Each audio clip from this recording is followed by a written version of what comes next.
Part 102. Alien Relic Hunter. Author, Chen-Mi-san. Chapter 1051. I'm going to intercept those bugs. Akira Asano, who was sitting on the ammunition boxes stacked nearby, stood up and tightened his grip on the scabbard of his sword. He once lost this sword in the Grey Fog Forest. It was a top-notch illusion combined with real scenes. The environment around Asano Akira was all real, except for the swordsman who fought him. It doesn't exist, that comes from his distorted cognition, including the loss of contact with the sword. Asano Akira's greatest reliance is his sword, and losing the sword is his greatest fear. Although the illusion has no consciousness, it can induce the most fearful things in people's hearts. The Grey Mist Forest, the Tower of Babel, and the underwater hive are integrated. Some of the residual divine power that escapes from the hive is slightly used.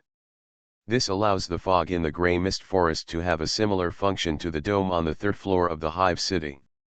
The only difference between the two is that the illusion of the Grey Mist Forest can be controlled by the Tower of Babel, while the illusion imposed by the dome on the third floor of the hive can only be escaped by the will of the person who is affected.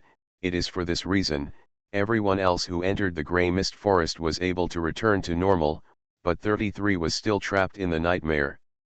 In fact, Asano Akira didn't encounter any enemies in the Grey Fog Forest, and Jean Deo never lost contact with him. To use an old joke on the internet, he actually battled wits and courage with the air in the thick fog. A few days. Although the enemy was illusory, the damage to the sword was real. When Akira Asano was released from the illusion by Keilan, the sword made of nino alloy was already in dilapidated condition. Of course, correspondingly it was an open space of more than 2 hectares in the Grey Mist Forest that had been completely leveled.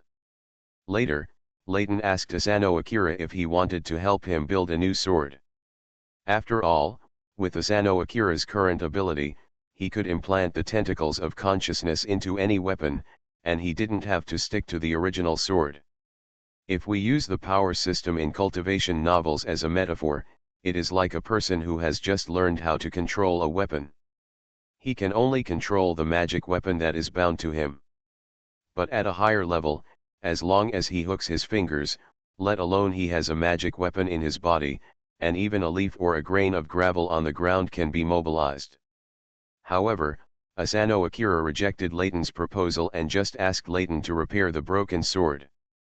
Although it is understandable that Asano Akira has special feelings for this sword, everyone in the hunting god hunting group also feels that with Asano Akira's current strength, it is too wasteful to use only such a sword, so he uses the war sword as the mother blade, and 6 sub-blades in the style of Wakaizushi and Kaitong were created. When Asano Akira uses the mother blade to fight, he can use part of his mind power to use these 6 sub-blades to launch sneak attacks on the enemy from different angles. The number of 6-handled blades was decided by Akira Asano himself. This kind of attack method depends on the skill. Increasing the number will inevitably lead to a decrease in control ability, and may even cause distraction, which is counterproductive. From a certain point of view, Asano Akira's ability is actually somewhat close to Sanzan's, but Sanzan can only control a single nino alloy, while Asano Akira's control ability is essentially to enhance the power of his mind countless times. Substantialization means that not only nino alloy, but also any physical object can become his control object as long as it is wrapped by his mind power. Leighton even felt that it was too wasteful to build 6-handled blades. It would be better to get 6 guns and create an American IAI, or simply go all in one step and build 6 floating cannons in the Gundam worldview. Anyway, in the original background in the setting, weapons such as floating cannon are also controlled by mental power, which is quite different from the power of thought. However, Asano Akira also rejected this proposal. Regarding this, Leighton commented, "Asano Akira is determined to make it a melee weapon. That floating cannon is so cool. Imagine that you are fight with the enemy, exchange a few moves, and both sides retreat to take a breath. At this time, you snap your fingers, and 6 floating cannons float up behind you, directly blasting the opponent to pieces, and then say, "Sir, you are eating shit, I'll just give this guy 100% for pretending." You alone can block it. Hound frowned, "Just like this, except Leighton who stays here to control the launcher, all of us go to the deck to block it." Having said this, Hound turned to look at Chi Hanfan and asked, "Lao Chi, are your hands still shaking? Can you still operate the mecha?" Chi Hanfan closed his eyes hard. When he opened his eyes again, his eyes looked like a different person. "Yes. Okay, everyone on Yagonactor, whether in the command system or the logistics system, everyone, get your weapons and follow us to the deck. As long as there are bugs passing through Yagonactor, even if there is only one energy shield, we must not let it pass." Counting the living CPU weapons implanted with the elite soldiers' consciousness during their lifetime and the wounded who were still in the ship to recuperate, the number of troops on Yagonactor was less than 1,000, but that was such a force composed of the old, weak, sick, and disabled resolutely walked out of the safety of the ship and came to the open outer deck of Yagonactor. There are still too few people. Chi Hanfan frowned, "The area that needs to be defended is too large. With this small number of people spread out, the distance between everyone is tens of meters, which cannot be taken care of." "I know I can't take care of it. We don't have to defend the entire deck. We just need to protect the transmitter," the Hound said loudly. "Everyone, follow me to the starboard side and shrink the defense line. We can only hold on until the pulse explodes.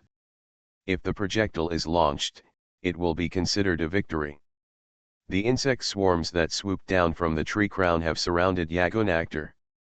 Their number is still rising, and they are pouring out from the tree crown endlessly. Some of the insect swarms have already gathered together. It forms a ball and attacks the energy shield of Yagonactor.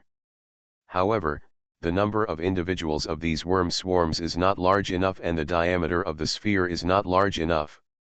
They are burned in the process of passing through the energy shield. All was gone, leaving only a few ashes falling to the deck of Yagonactor. But the hounds still dare not take it lightly.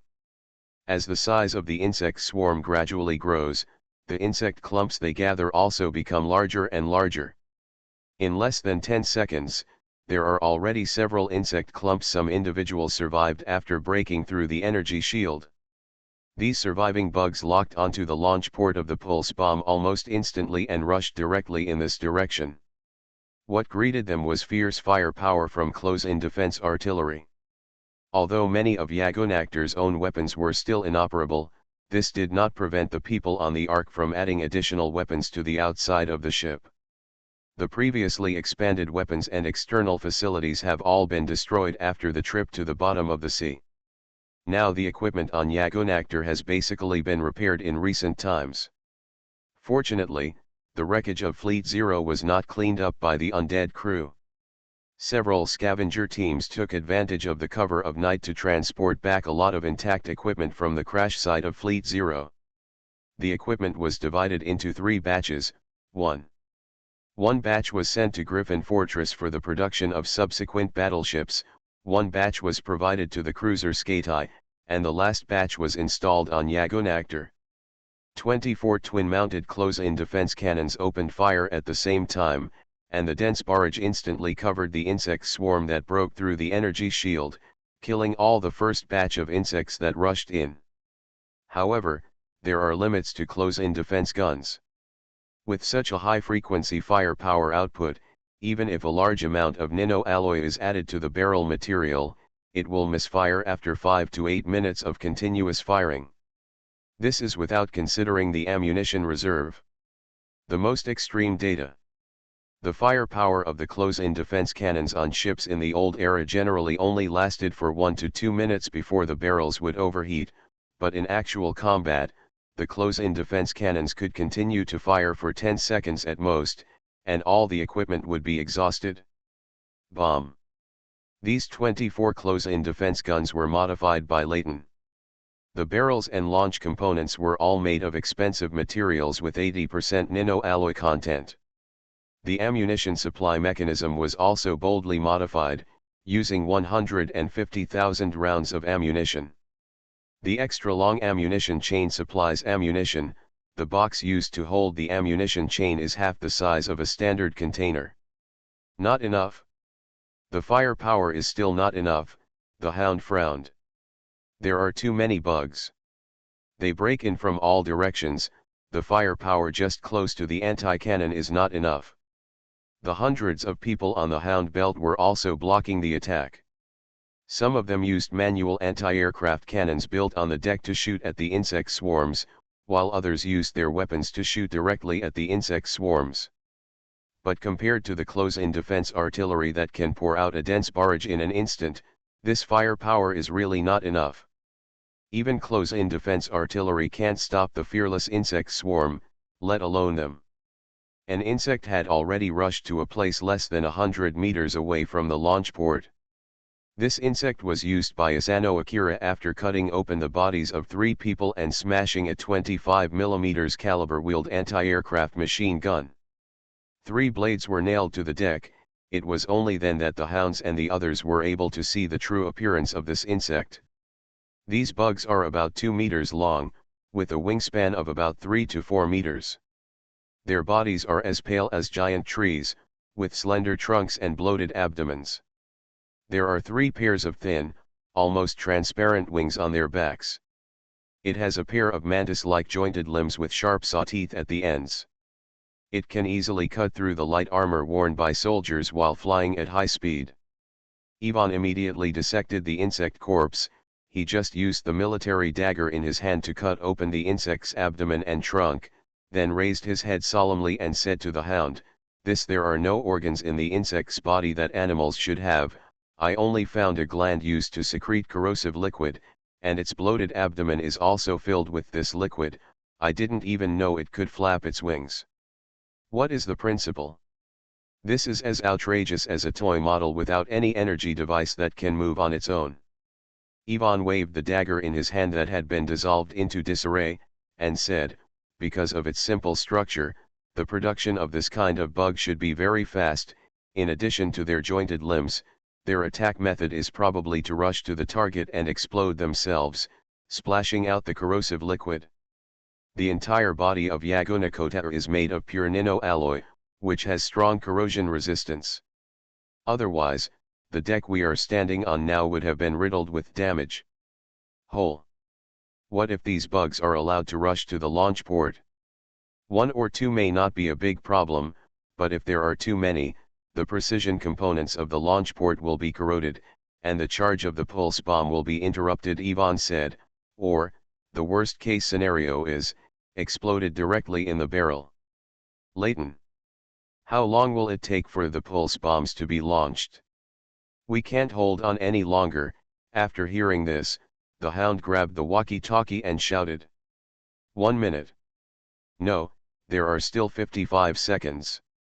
It will be launched in 55 seconds, Leighton's voice came from the receiver.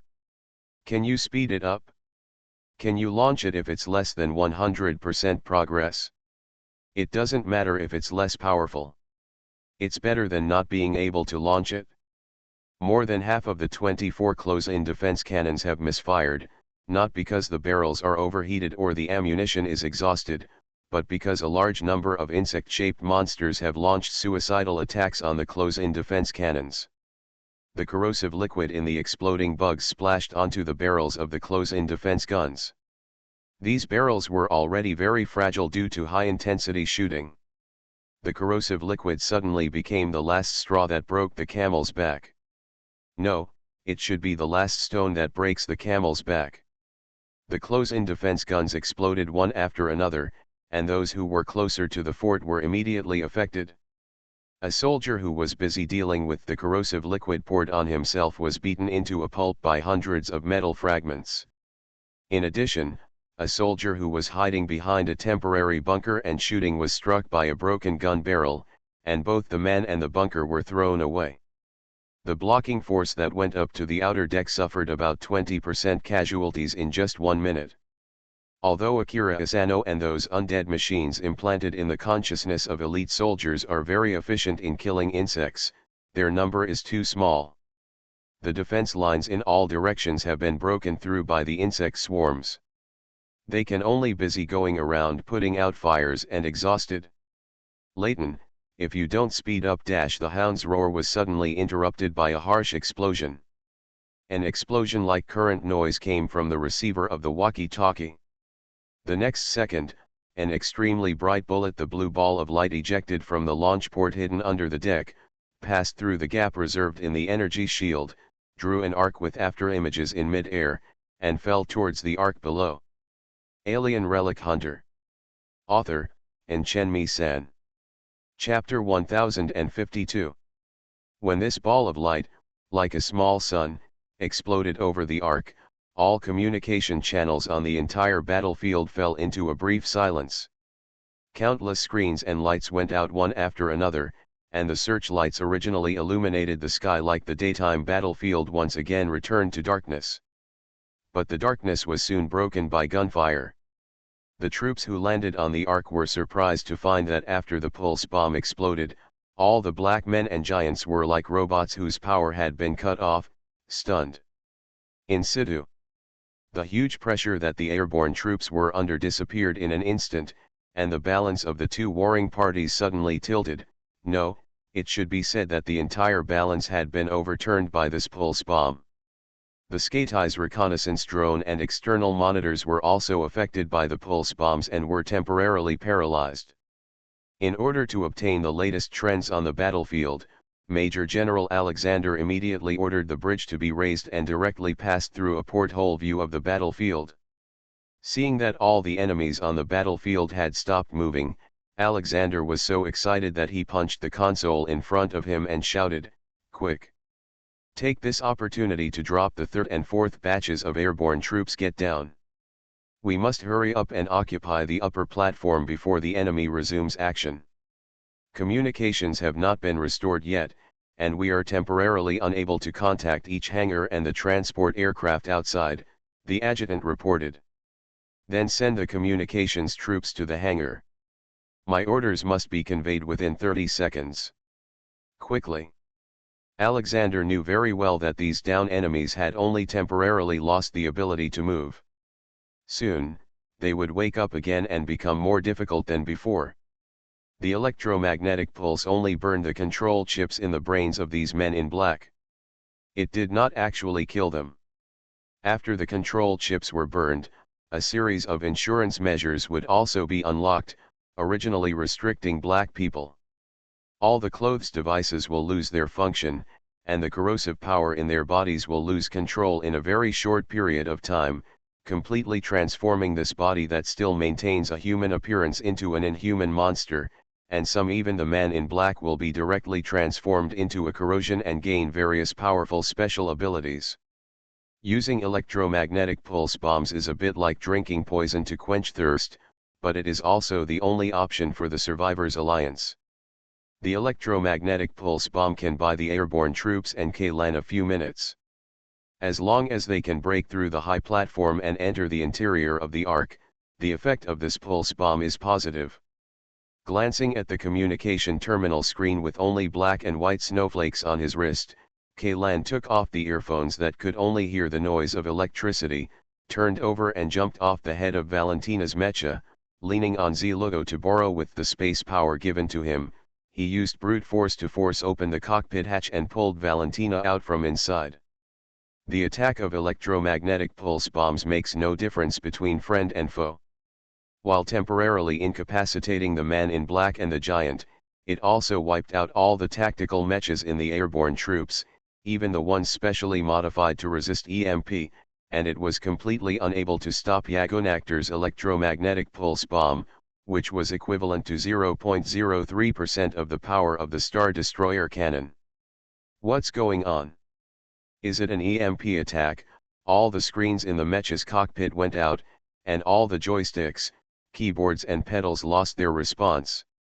Although Valentina's face was still a little confused, I have more or less guessed the cause of the matter.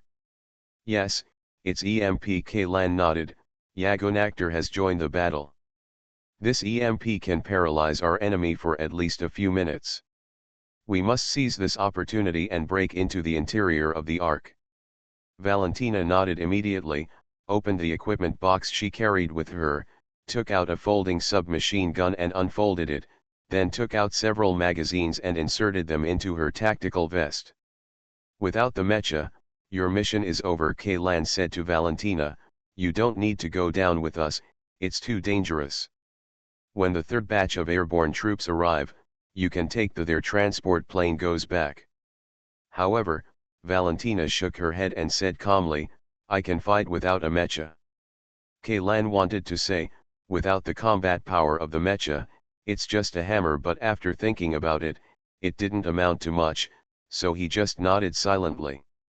Due to the outstanding performance of Kaylan and the others in the battle just now, many remaining soldiers from the first and second batch of airborne troops gathered here. Kaylan made a rough count and found that there were about 80 people following him, excluding those seriously wounded who were unable to fight. There were about 60 soldiers who could fight. The first batch of airborne troops invested about 1,000 elite soldiers, but very few of these 1,000 survived, and almost one-third of them were on Ian's side. In addition, there are less than 200 people scattered in various angles of the battlefield, unable to gather together for the time being. Kaylan has no time to gather more troops. It won't be long before these black-clothed men and giants will regain their ability to move again. By then, the enemies they have to face will no longer be black-clothed men with modern firearms, but an army of all kinds of corroded corpses with all kinds of incredible special abilities. Without exposing himself and Ziluo, Kaylan and the others had absolutely no chance of winning when faced with such a large number of corroded remains. But from a certain perspective, corruption cannot actually be regarded as an absolute enemy. Just like the electromagnetic pulse bomb that just exploded, corruption's attack does not distinguish between friend and foe. Generally speaking, some corpses with deep obsessions in life will retain some fragmented self-awareness, and this self-awareness will drive them to do things related to the obsessions in life. Just like the eroded corpse that led Kaylan to the Tower of Babel, although it lost all its memories, its obsession during its lifetime was related to the Tower of Babel and the things in the tower. When it felt in danger, will naturally go to the Tower of Babel to seek refuge. But these men in black are different. They had no self-personality at all during their lifetime. Their consciousness is like a piece of white paper. They do whatever the instructions from the control chip are. They do not have the power to choose themselves. And when the control chips are burned down, the corpses they transform into will naturally not have any obsession and will only act according to the instinct of living things. Of course, the undead crew can also implant false memories to make these men in black have some so-called obsessions, but doing so requires a lot of time and energy. These mass-produced consumable puppets are not qualified to enjoy this treatment. This was originally a harmless loophole, but in Ian's eyes, it became a rare opportunity. If this army of corroded corpses is used well, it can actually help Kaylan and the others break through the arc. "Everyone, come here. I have to tell you something. Time is very tight. I will only tell you once. Please pay attention," Kaylan said to the soldiers around him. These soldiers did not know Ian's identity, but Kaylan was wearing a combat uniform with the rank of colonel. The highest ranking officer in this airborne force was only a colonel. In the eyes of the soldiers, he was a natural. He became a commander on the battlefield. Even if the soldiers did not know this colonel at all, when their commander was killed in battle, the battlefield situation was extremely chaotic, and many troops were dispersed. Their only choice was to listen to the person with the highest rank around them. The command. What's more, this colonel just showed extremely strong combat power and saved many lives. At first glance, he is a high-level enhanced person. Even with an empty military rank, the soldiers may not be convinced. But if they also have strong combat power and life-saving grace, these soldiers are definitely willing to follow Kaylan through life and death. Dozens of pairs of eyes looked over.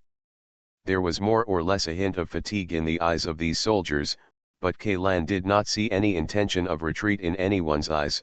When he was selected into the airborne force, they all realized that these soldiers were boarding the transport plane with the intention of dying. They know very well that this battle is crucial. For human civilization, retreat means destruction. What was just detonated was an EMP bomb. The control chip in the enemy's brain has been destroyed, so they will temporarily stop moving, Kaylan said quickly, but it won't be long before they wake up again. Although the enemy, the leader, can no longer control them, but their physical power will also lose control and transform them into complete monsters. Many of you should have fought against these monsters. You should know how terrifying they are. Therefore, we must break into the Ark before the enemy resumes action. Do we need to set up explosives at the entrance? Asked a soldier wearing heavy armor and carrying a large number of heavy weapons. Blow up the entrance so that these monsters can't catch up with us. No, we can use these monsters. They have no self-awareness and cannot distinguish between ourselves and the enemy. They will attack us, our enemies, and even kill each other. To be precise, they will attack any field of view there are moving things in it. We will encounter more and stronger enemies in the future. We cannot break through the obstruction of these enemies by relying on our own strength alone. We must use this power, Kaylan quickly explained. There is a vertical lift shaft for helicopters on the west side. I plan to break through from there.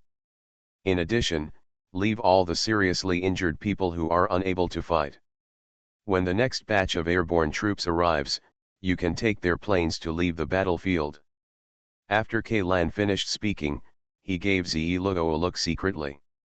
Valentina, who was standing aside, suddenly passed out without warning. Kaylan reached out and fished her out, just in time to catch her in his arms. Remember to take her with you. If she is allowed to die here, her father will definitely tear me alive, Kaylan said to a soldier who was slightly injured. The wounded men nodded solemnly, looked at Kaylan and said, "Leave it to me." They took Valentina from Kaylan's hands, and the two of them carried her up. Kaylan looked up and looked into the distance. The third batch of transport planes was flying here. It was expected to reach the gap in the energy shield above in another minute. He turned his head and said to the wounded, "When the transport planes arrive, give them to them. Send a signal so that the third group of airborne troops don't have to come down. Take you and leave as soon as possible. After these men in black turn into monsters, no matter how many more people come down, they will be sent away." "Understood," shouted a soldier whose arm was blown off and half of his body was dyed reddish-brown with blood. He used his only remaining arm to salute Kaylan with a military salute. At the same time, the wounded took out their weapons, ammunition, and medical supplies and handed them to the soldiers who would break into the Ark with Kaylan later. No one said much, and the handover of equipment was carried out silently and quickly. In progress. The third batch of transport planes finally arrived at the gap. A wounded man walked to the open space, took out the signal flag and waved it. After seeing the airdrop hatch of the transport planes that had just been opened closed again, and several of them began to lower their altitude. After that, Kaylan and more than 60 other soldiers turned their heads without hesitation and ran towards the vertical lift channel to the west. This vertical lift channel is prepared for helicopters and some aircraft with vertical takeoff and landing functions like the Osprey. The other end of the channel is connected to a small hangar. This hangar is not owned by the military, but is officially established by Ark and leased to major financial groups. Every famous consortium or big family on the Ark basically has 1 or 2 parking spaces in this hangar. This hangar is connected to the Ark's superstructure in the physical sense, and also to the Ark's power class. Peak. Kaylan and the soldiers climbed down the ladder used for maintenance on the passage wall and entered the hangar. This hangar is called a small hangar because it is compared to those large airports. In fact, this hangar covers an extremely large area. Counting the stacked platforms, there are more than 800 parking spaces in total. Most of the parking spaces were empty, and less than 1/10 of the parking spaces contained aircraft that looked like they were worth a lot of money. Giant trees have also invaded this hangar, 1/3 of the space of the hangar has been occupied by pale tree trunks. The floor and ceiling are torn and deformed under the action of huge force, and those who step on the cracked tree trunks, a heart-wrenching creak could be heard on the metal floor, as if the ground would collapse at any time. Many pale roots extended from the trunk and spread along the walls, floors, and ceilings. One soldier curiously wanted to use the barrel of his gun to tease away the roots in front of him. Fortunately, Kaylan stopped him in time. "Be careful. These roots are alive, don't touch them. You are listening to Novels at Bless Up channel. Wish you happiness and luck. Please subscribe to receive new novels. How do you feel about this novel? Please like and leave a comment." Alien Relic Hunter. Author, Chen San. Chapter 1053. "Will they attack us?" a soldier asked in a low voice. "I'm not sure," Kaylan shook his head, "but my intuition tells me that they are dangerous." After saying that, Kaylan walked to a helicopter with Morgan Consortium printed on it. He raised his axe, smashed the locking device that fixed the helicopter to the parking position, and then asked Zelo to attach the space power to the helicopter. With his own arms, he gently pushed the helicopter towards the pile of pale roots. The moment the helicopter crashed into the roots, those roots that were still at rest a second ago suddenly came to life like tentacles. The reaction was as violent as throwing a huge boulder into a calm pool. In just 2 seconds, the helicopter was entangled with pale roots. These seemingly slender and fragile roots were directly inserted into the helicopter's hard metal shell, which was enough to block 12.7 mm caliber anti-equipment. The plates of the armor-piercing projectiles were cut into pieces. Hiss. Several soldiers standing behind Kaylan couldn't help but take a breath of cold air. Those who stood closer to the roots jumped back a big step as if they were electrocuted. The only good news is that these roots seem to respond to things that come into direct contact. As long as we don't touch it, it shouldn't attack us actively, Kaylan said. The soldier who just wanted to use the barrel of his gun to pry away the roots was only a dozen centimeters away from the roots. The hot breath from his nose had already hit the roots, but the roots remained indifferent. Even the carnivorous native plants on Alpha Planet have stronger hunting abilities than these roots. There is a carnivorous vine in the swamp, which is parasitic on the peatwood that is very common in the swamp.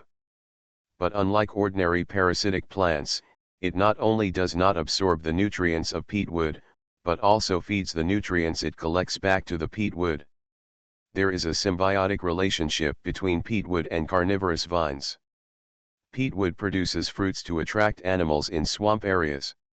When these animals approach, the carnivorous vines kill them and then digest the prey to obtain nutrients. Compared with the spoils of peatwood, which require direct contact to react, carnivorous vines can sense the presence of prey from several meters away, and at the same time hide the vines used for attack in the swamp mud. Below, a deadly trap is laid out. Even the carnivorous vine has such an ability. Kaylan doesn't believe that this giant tree can be so sluggish. The only explanation is probably that it is still in the early stages of its growth stage and is still in an incomplete state. No matter who sent the ciphertext, one thing is true: after the giant tree grows to the complete stage, the Survivor Alliance will lose all means of response and can only watch it unfold. An alpha star was swallowed up. These roots seem to be spreading all around. A soldier said while slowly retreating. His voice was very low, as if he was afraid of disturbing these roots. Did we put it away, awakened? They have been growing, and they have not stopped since this giant tree appeared, Kaylan said. We can't stay here any longer, hurry up and go to the next level. Below the hangar is the junction of the East 1st District and the North 1st District. This is the top commercial area on the Ark. It is divided into 16 floors and is adjacent to the core area and the luxury residential areas in the East and North Districts. The entire commercial area is built around a load-bearing column with a diameter of more than 400 meters as the core. The outer walls of each floor are supported by highly transparent bulletproof glass, and the dazzling array of shops in the commercial area can be seen from the outside. And when all the lighting effects are turned on, the entire business district will directly turn into a dazzling dreamland. Before the Hunting God Hunting Group became famous, Kaylan had only seen photos of this top business district on the internet. When he saw those photos, the first word that came to his mind was live and let live. For the ARC people living at the bottom, such a life is unimaginable, not to mention the top luxury goods sold in those shops.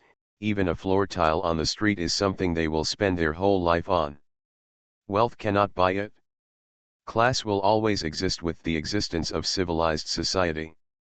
This is the case in the nest, and it is also the same on the Ark. Kaylan led the soldiers carefully through the hangar. The VIP elevator and freight elevator in the hangar had stopped working. They walked all the way down the fire escape and walked for almost 15 minutes before walking out of the cramped passage. The vision in front of me suddenly opened up. This commercial district built with wealth is now in ruins. The majestic load-bearing column was broken in the middle, and the collapsed dome leaned against the trunk of the giant tree on the northeast side, creating a huge triangular space. As for the beautiful glass exterior wall of the commercial area, it had long been shattered. A mess was left on the ground. The so-called brilliance and luxury are like a beautiful soap bubble that bursts as soon as you poke it. Kaylan couldn't help but sigh in his heart. The roots of giant trees have also invaded the interior of the commercial district. Many streets and elevator shafts have been blocked by roots and become impassable restricted areas. No bodies were found, and no living creatures were found. A soldier looked around with a tactical telescope and reported to Kaylan Hui. Even if there are survivors, they are probably all eaten by the giant tree. Kaylan said, this tree literally eats people without spitting out bones. As for those monsters above, if they rush down, will these roots attack them? Another soldier asked. Yes. The attacks of those monsters do not distinguish between friend and foe. The roots of this giant tree are the same.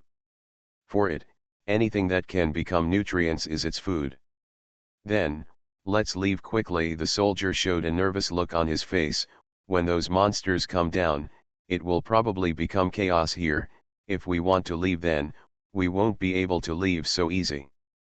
According to time, the men in black on the upper platform should have awakened long ago, but the first thing they saw after they were transformed into corpses were their companions a few minutes ago. Under the biological instinct, they will fall into a situation of killing each other immediately. Only a few strong ones who break out of the siege will follow Kaylan and their auras all the way. The roots in the hangar may be able to buy some time for Kaylan and the others, but there is no guarantee that there are some individuals with special abilities among the corpses who can break through the obstruction of the roots. Faintly, Kaylan seemed to have heard it. There was a strange noise coming from the fire escape behind. The columns collapsed, and the suspended bridge connected to the hangar was disconnected. The inflatable escape channel not far away for emergency use was covered by the roots of a giant tree and could not be used at all. All the roads we can walk are blocked. It seems we can only rappel. Kaylan asked the soldiers to take out the ropes they carried and connected them one by one. The total height of the 16th floor commercial area is enough. It is more than 240 meters long. The handles of the soldiers' tactical backpacks are made of 25 meters of paracord. In order to ensure the strength of the rappel, at least 6 strands of paracord must be twisted together. The parachute ropes of more than 60 soldiers were put together, and including the knotted joints, they could just reach the bottom of the commercial district. It seems we are lucky. Kaylan tested the strength of the rappel, then put one hand around Zelo's waist, grabbed the end of the rappel with the other, and jumped directly from the broken edge of the street. The drop was too big, and someone had to fix the bottom of the rappel, otherwise the rope would swing greatly when others were descending. It would be okay if it hit the surrounding ruins, but it would be okay if it hit a giant tree. Above the root system, it is estimated that everyone on the entire rappelling rope will not be able to escape. Before the soldiers could realize what happened, Kaylan had already landed firmly on the ground. Under Zelo's control, he didn't even splash dust when he landed.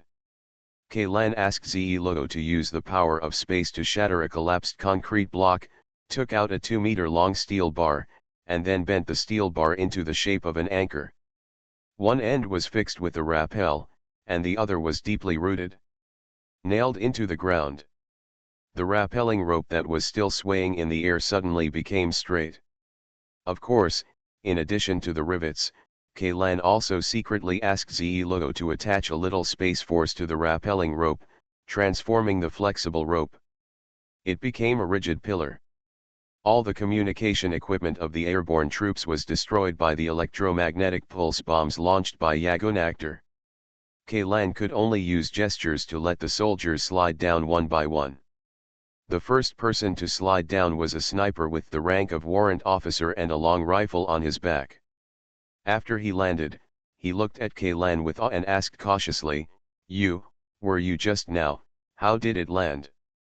It's just some insignificant special abilities. Kaylan waved his hand. It's not very useful in battle, but in this situation, it's still very useful. He has not yet revealed his identity to these soldiers because he cannot guarantee whether there will be hidden secrets planted by the undead crew among these soldiers. In addition to implanting control chips and erosion, the undead crew will also. There is a method of controlling people, which is similar to a combination of brainwashing and mental suggestion. The person being controlled does not realize that his thinking has changed, and he behaves exactly like a normal person on weekdays. Only when certain stimuli are received, the switch buried deep in the consciousness will be activated. Because of this, such dark elements are difficult to discover through physical examination or regular interrogation. Because even Anzi himself doesn't know that he is Anzi. Once Ian's identity is exposed, I'm afraid their journey will not be so peaceful. The remaining soldiers landed at the bottom one after another. Although the original organization had been broken up, the elites were worthy of being elites. The special teams composed of the remnants of various units quickly formed a team with almost no loopholes according to their respective functions and positions. The advancing formation, the heavy infantrymen holding heavy shields and carrying shield generators are at the front, the agile snipers and scouts are hung slightly further on the wings of the team, and the backbone positions are firepower and medical personnel. A mixed team composed of soldiers and technical arms. As for the elite soldiers who stayed at the back, they were the elite soldiers with the highest level of reinforcement. A large number of giant tree roots also appeared at the bottom of the business district.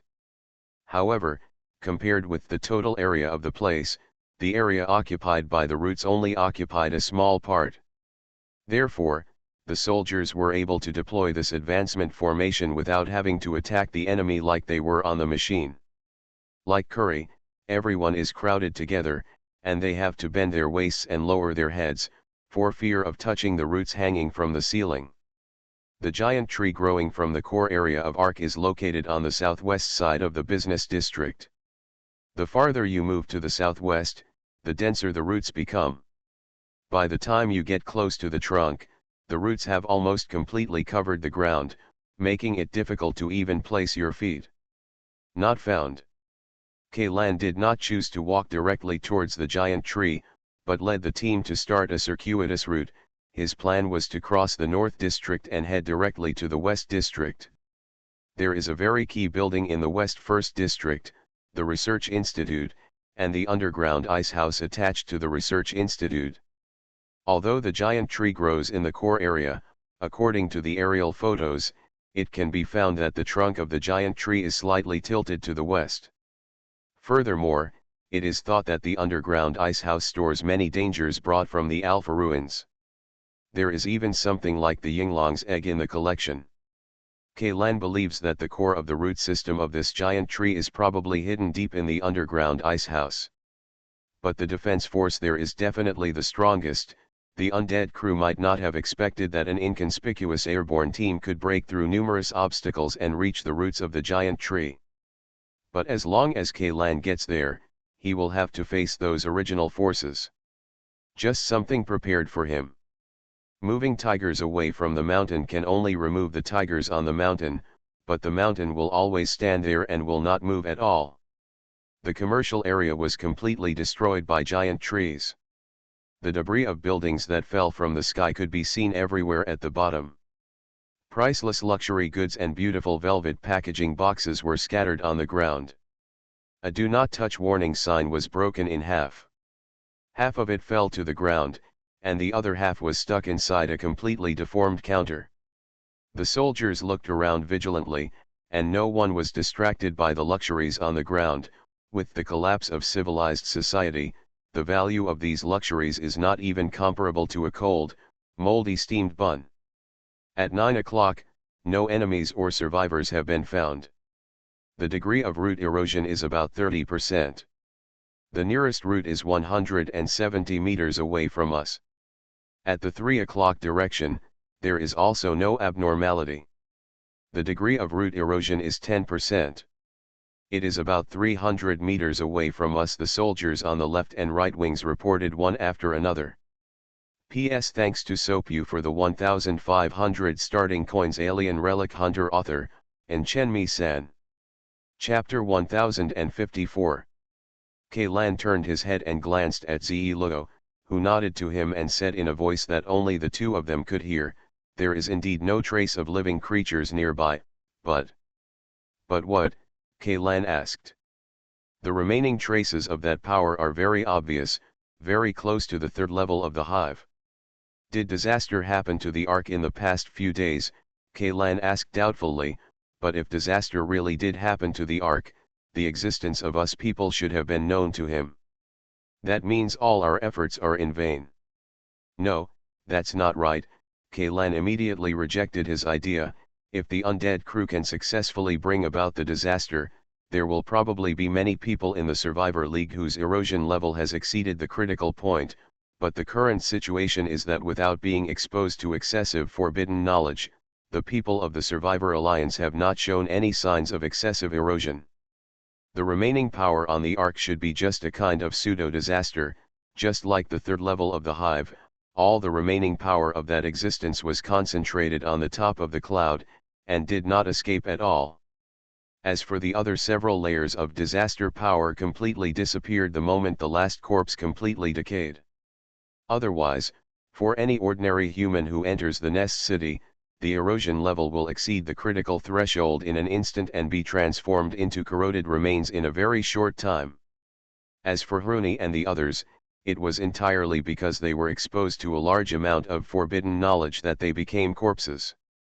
The difference between the two is like a chronic disease and an acute disease. The former can make people linger for a while the latter, when the attack occurs, he will die immediately. The not-to-be-looked-at dome on the third floor of the hive is actually just a test product created by Nieto with the help of the power of the cloud top. Even Nieto himself cannot fully control the dome.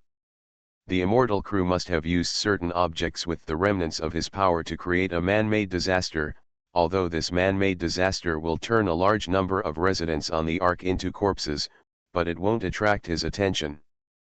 But there is always a question that Kailan can't explain. Since the undead crew members have the ability to create pseudo-disasters, why don't they do it while they are still on the Ark? Just wipe out all the god-hunting group in one fell swoop. Even Yagonactor will not be able to escape. From Ian's perspective, the undead crew seemed to have missed the best opportunity.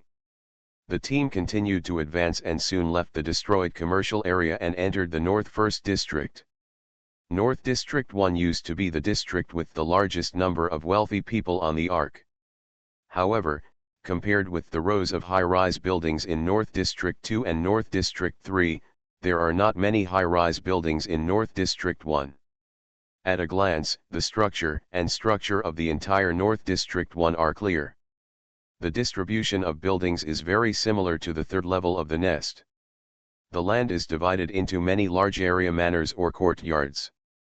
Gorgeous villas or castles of various styles face each other from a distance. Most of the decorative buildings are made in addition to the antique style. The only thing with a modern flavor is the main highway that runs through the entire North District and its branch roads. The North area is a no-fly zone on the Ark. Not only are all kinds of aircraft prohibited from entering the North area, but even the aerial track has not been built. There are only 3 types of transportation that can be used: hover cars, legs, and those expensive ones. Horse.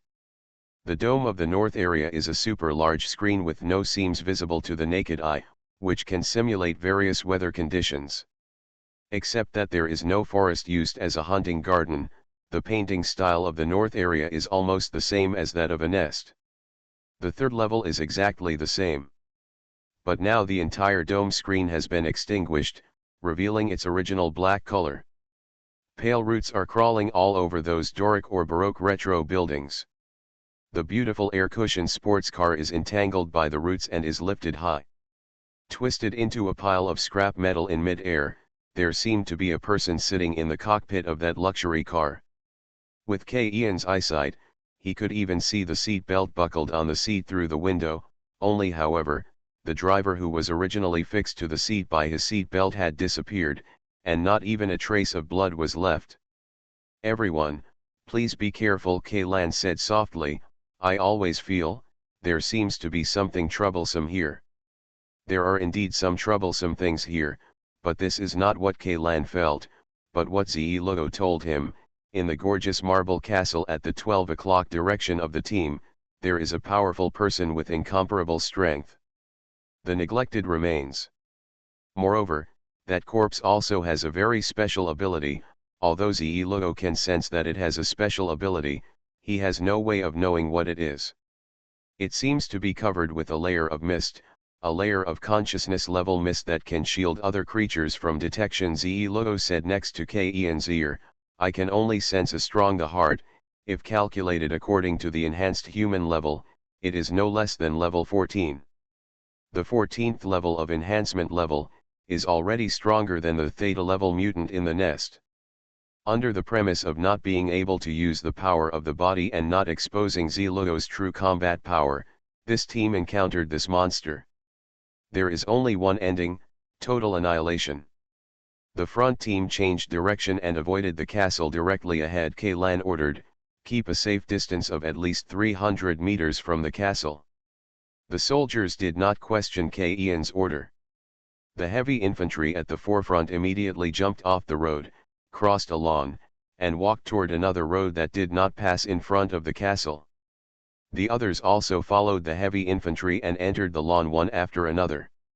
Only a few soldiers from the rear group were lying on the road, holding sniper rifles and staring at the movement on the other side of the castle. But just when half of the people left the main road, Ze-Logo suddenly tugged on K. Ian's sleeve and whispered, "It moved. Tisk, it seems that this guy has discovered us a long time ago, because we were originally heading towards its location, so it didn't attack us in advance. Now that it sees us changing its route, it can't sit still." Kaylan thought to himself. Just as he was about to speak out to put everyone on combat readiness, a sniper from the back-breaking team immediately stood up and turned around. "Lot, have you found anything?" another soldier who was familiar with the sniper asked subconsciously, but the answer was a 0.5-inch anti-materiel sniper bullet. Being attacked by an anti-material weapon at such a close distance, the body of the soldier who was asking the question immediately exploded into a ball of minced flesh. The blood mist exploded and dyed the entire body of the sniper rifle who fired the gun in red. Kaylan noticed that the sniper's eyes were lifeless and his face was dull, but his movements were not affected at all. After killing his teammate with one shot, he immediately turned the muzzle and aimed at the retreating target. Of large troops. "He's being controlled." It was too late for Kaylan to give any instructions to the other soldiers. He grabbed the shield from a heavy-armed soldier and threw it out. Before he landed in mid-air, Kaylan had already activated the energy protection on the shield. Shield generator, a 2-meter square energy shield instantly appeared 10 centimeters away from the surface of the shield. At the same time, the second shot of the controlled sniper happened to be fired. The bullet, thicker than a thumb, turned into a blazing stream of iron the moment it hit the energy shield, splashing out in all directions along the surface of the shield. Kaylan, who was in mid-air with nowhere to rely on, was struck by this. The gun flew backwards for more than 10 meters, and it was not until his feet touched the ground that he could barely stop his retreat. Before Kaylan could speak, the other soldiers immediately raised their guns and opened fire, beating the controlled sniper to a pulp.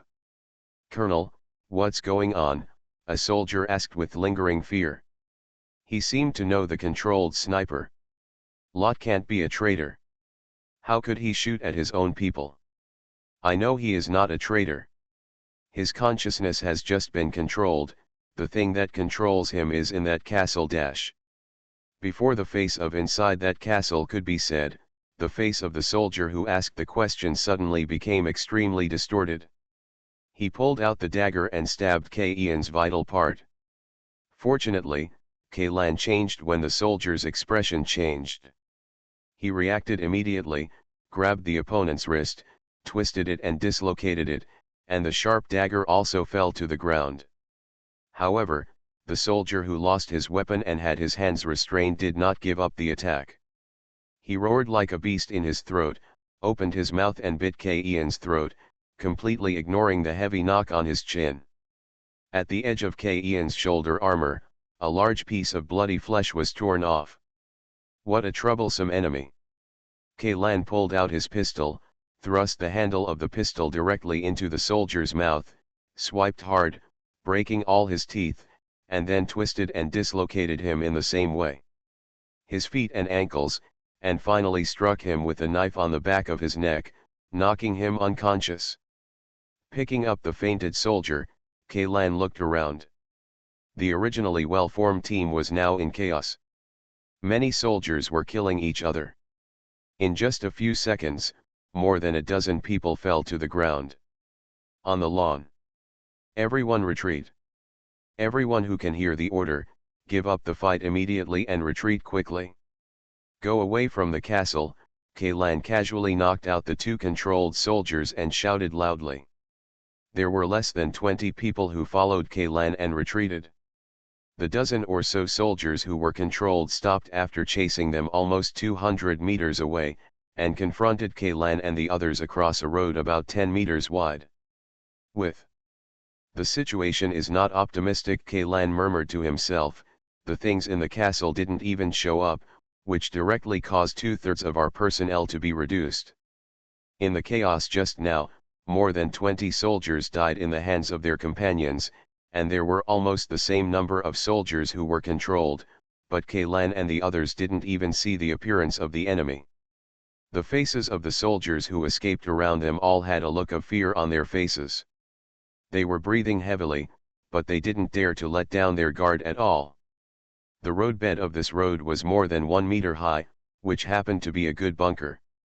Both sides were shooting at each other, and the situation was temporarily in a stalemate. The other party has the ability to control groups. It is currently known that it can control up to 20 people at a time. Kaylan analyzed in his mind. The limit distance of remote control should be about 500 meters.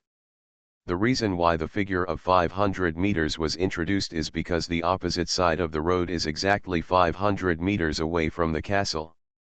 The monster does not care about the life or death of the controlled person, so there is absolutely no need for the controlled soldiers to be separated from Kaylan and the others by the road base.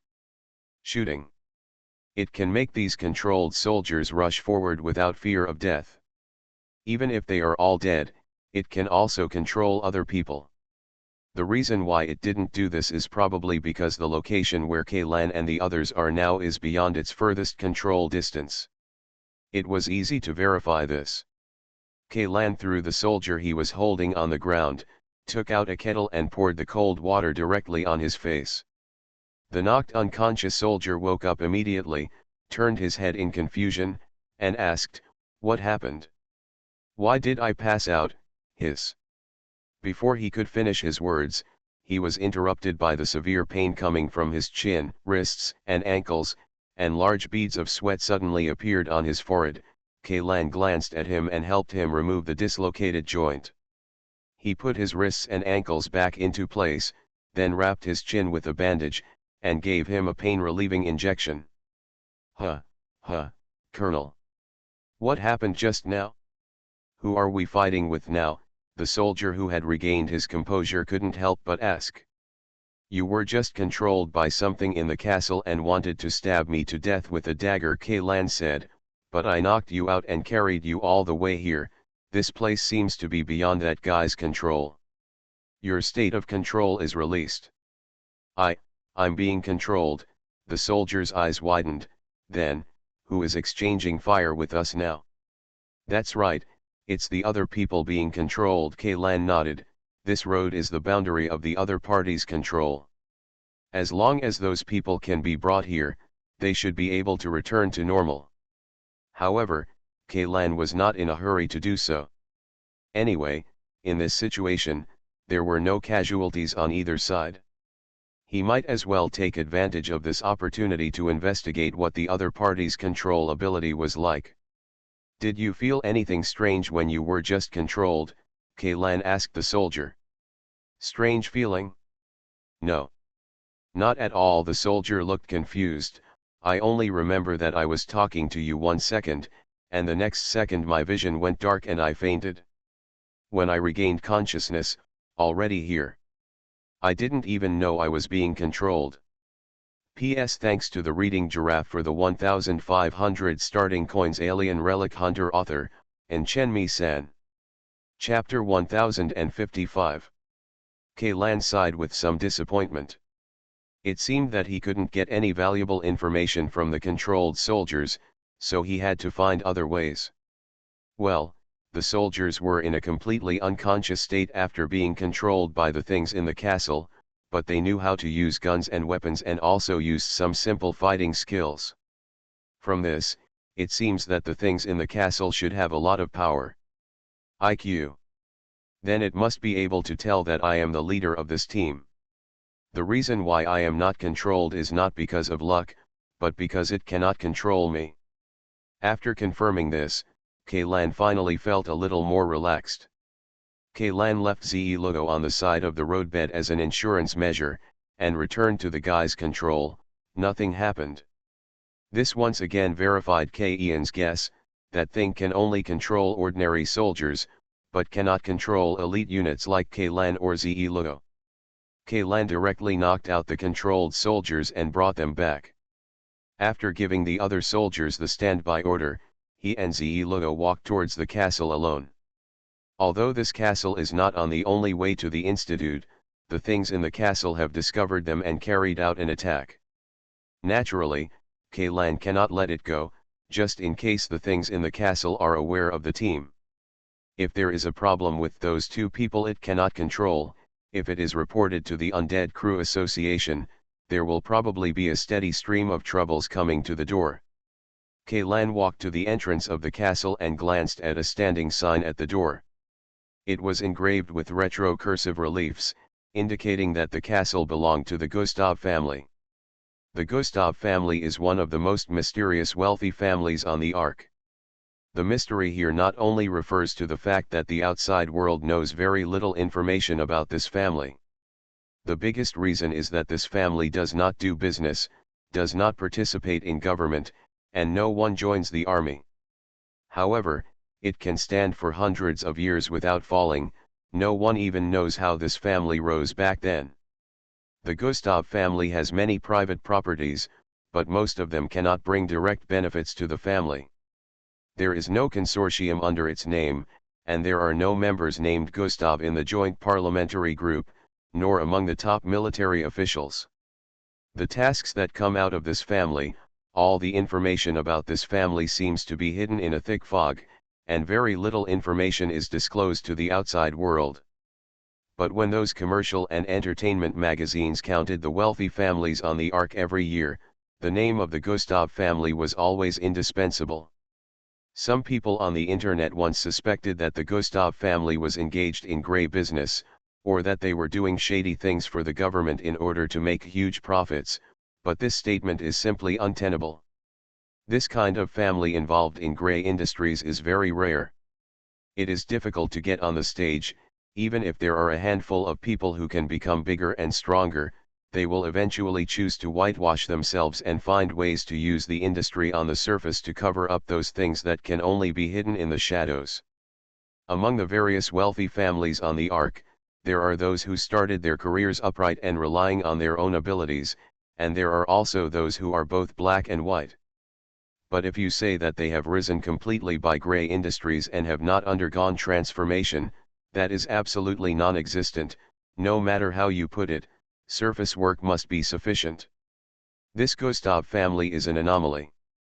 However, when Kaylan kicked open the castle door and entered the main hall of the castle, most of his inner doubts were immediately eliminated.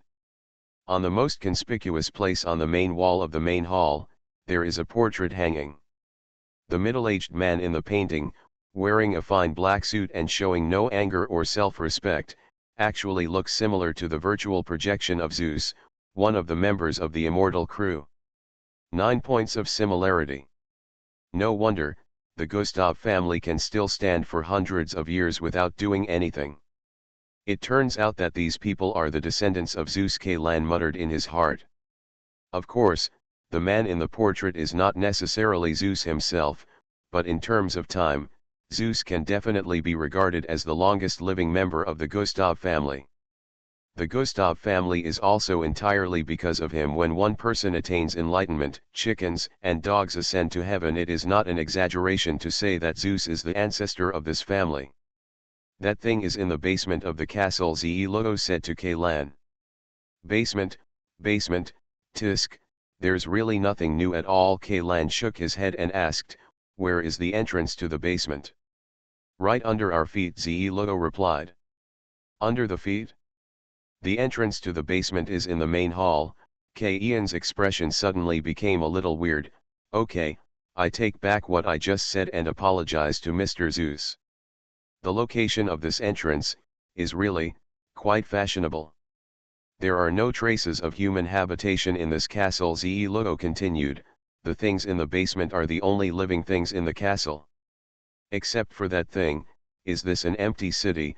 Kaylan glanced at the shiny new ornaments in the main hall with some confusion. There was no dust on them, and they didn't look like they had been idle for a long time. Is it possible? Are all the people living in the castle dead, or have they turned into corpses?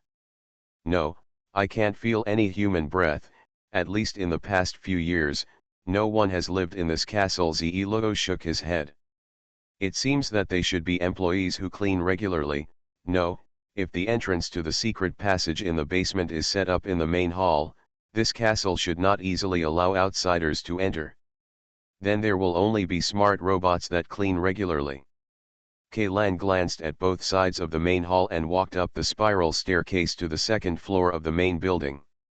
There were 2 covered bridges more than 20 meters above the ground connecting the main building with the 2 towers on the left and right. 3 buildings appeared. An inverted triangle. Inside this triangle is a perfectly trimmed lawn. In the center of the lawn is a fountain statue. The theme of the statue should be some mythical story from the old era, but which one is it? Kaylan couldn't remember the story for a while. Since no one has lived in this castle in recent years, the priority of exploring other rooms is very low. Kaylan lightly stamped his foot. Zeloto understood immediately, and a majestic power of space instantly penetrated the price. Expensive hand-woven carpets and solid wood floors, along with a half-meter thick alloy secret door underneath the floor. The 2 of them sank underground and came to a dark tunnel. There is a strange fishy smell. This fishy smell makes me feel familiar, as if I have smelled a similar smell somewhere, Kaylan said softly. But he couldn't tell where he had smelled such a smell. For a relic hunter, the fishy smell was too common, whether it was the nests of indigenous creatures or the smell of blood in traps that killed countless people. Or the fishy smell of the sea with slight neurotoxins drifting from the sea. There are too many similar smells, and for a person who is not particularly sensitive to smell, the fishy smell can be smelled together. Maybe you can tell 1 or 2 apart, but if you smell different fishy smells on different occasions and at different times, the feedback given by the brain will become very close. I really want to describe what kind of smell it is, but I can't organize the words. If the old dog were here, he would probably be able to smell what this smells like, but only if he has smelled it before, Kaylan thought as he walked along the tunnel, while Zilugo kept a close eye on him. The ground followed behind him, and an invisible space barrier surrounded the two of them, not even missing the top of their heads and the soles of their feet. After walking less than 20 steps along the tunnel, the surrounding environment began to become very humid. The walls of the stone tunnel were wet, as if water was constantly seeping out of the stone. Logically speaking, there should be moss in this environment, but this tunnel is very clean, with nothing except the seepage on the stone walls. Kaylan took out his dagger and scraped off a bit of the liquid attached to the stone wall. He soon discovered that the liquid was not water, but a thin mucus similar to egg white. The fishy smell in the tunnel is caused by these mucus. Kaylan suddenly remembered where he had smelled this fishy smell. It was the smell of LCL's water of life. After he escaped from the undersea city, he was in a medical cabin filled with this liquid. Soaked for 3 full days, but when the liquid fills your nose and lungs, you can no longer smell the fishy smell.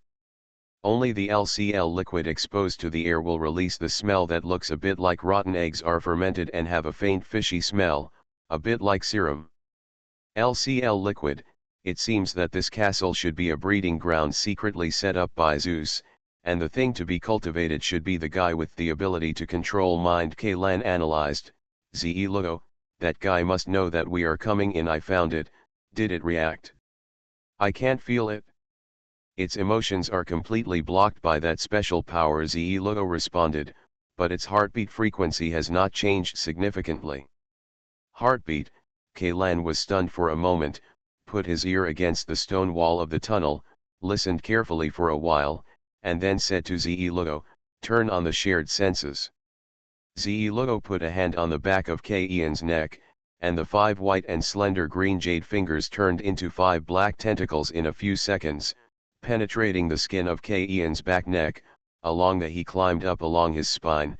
After a while, the rhythmic heartbeat sounded in Kayan's head. After listening for only half a minute, a clear expression appeared on Kayan's face. This is not the heartbeat of a living thing, it is some kind of artificial heart, or in other words, a device that pumps blood to various organs. Since it is a machine, so it's not surprising to maintain a stable heartbeat. As for when Zilugo first discovered it, the reason why its heartbeat rate accelerated might be because it wanted to activate its mind control skills, so it needed to increase its blood and oxygen supply. But now, its control skills are ineffective for 2 people, and there will naturally be no change in the supply of blood and oxygen. Although it is an artificial heart, you must always pay attention to the changes in frequency. When the frequency speeds up, it means what skills this thing is going to activate, Kaylan said to Zilugo. The shared sensory state is not suitable to be maintained in a combat state, because Kaylan only listened to the heartbeat for Zilugo to release the shared state, when Zilugo pulled his fingers out of the back of Kayan's neck. The wounds left by the 5 punctures healed in the blink of an eye. The process of connecting the scabs was omitted, and the healed areas did not leave any scars or discoloration. Although Kaylan has self-sealed the ability of the body, the strengthening effect on the body is still real. His current self-recovery ability has been greatly enhanced compared to when he entered the Hive City. Even if the owl leader is seriously injured now, he can also regrow a body from his broken neck. For him, the so-called fatal injury probably required crushing the entire head, or throwing it into the fire and burning it like the corpse of the Men in Black. Otherwise, as long as there is sufficient energy, Kayan's body will be reborn indefinitely. The two continued to walk forward. There were 5 half-meter thick airtight doors in the tunnel. However, in the face of Zilugo's space power, even if the thickness doubled, the high-strength alloy was about the same as plasticine and would deform when pinched. After passing through the 5 doors without any hindrance, Kaylan finally saw the true face of that thing. It was a huge brain soaked in a glass jar, or rather, a mass of crazy brain tissue. It had broken through the shackles of the glass jar and spread everywhere. Even the life support equipment nearby was covered in pink. The soft tissue is wrapped in it. As for the machine used to replace the heart and pump blood to all parts of the brain tissue, it has been integrated with it. Core Mastermind? No, this should be a copy of the Core Mastermind. PS Thanks to the Reading Giraffe for the 1,500 starting coins. PPS I was going to be hospitalized last month because some things delayed it for a while. I just went through the admission procedures today. I will be hospitalized tomorrow for a bone puncture. In addition to the bone puncture, I have been feeling a little unwell recently. Do a more comprehensive inspection. After all, it has been more than half a year since the last inspection. What I have posted in the past 2 days should be part of the saved manuscript. Actually, it is not a saved manuscript. It is some monsters, enemies, and other things that were previously set, and some battle plots set in the outline were pulled out in advance. Originally, these chapters were intended to cover Kaylan entering the root system of the giant tree. Everyone has also seen that the chapter title is The Root of the Giant Tree. But because there have been a lot of things recently, I have been putting it off again and again, until we get to the root of the giant tree, part 2. The protagonist has not yet reached the root of the tree, but it is very troublesome to change the chapter name at the starting point, so everyone will just make do with it. Just pretend you didn't see it.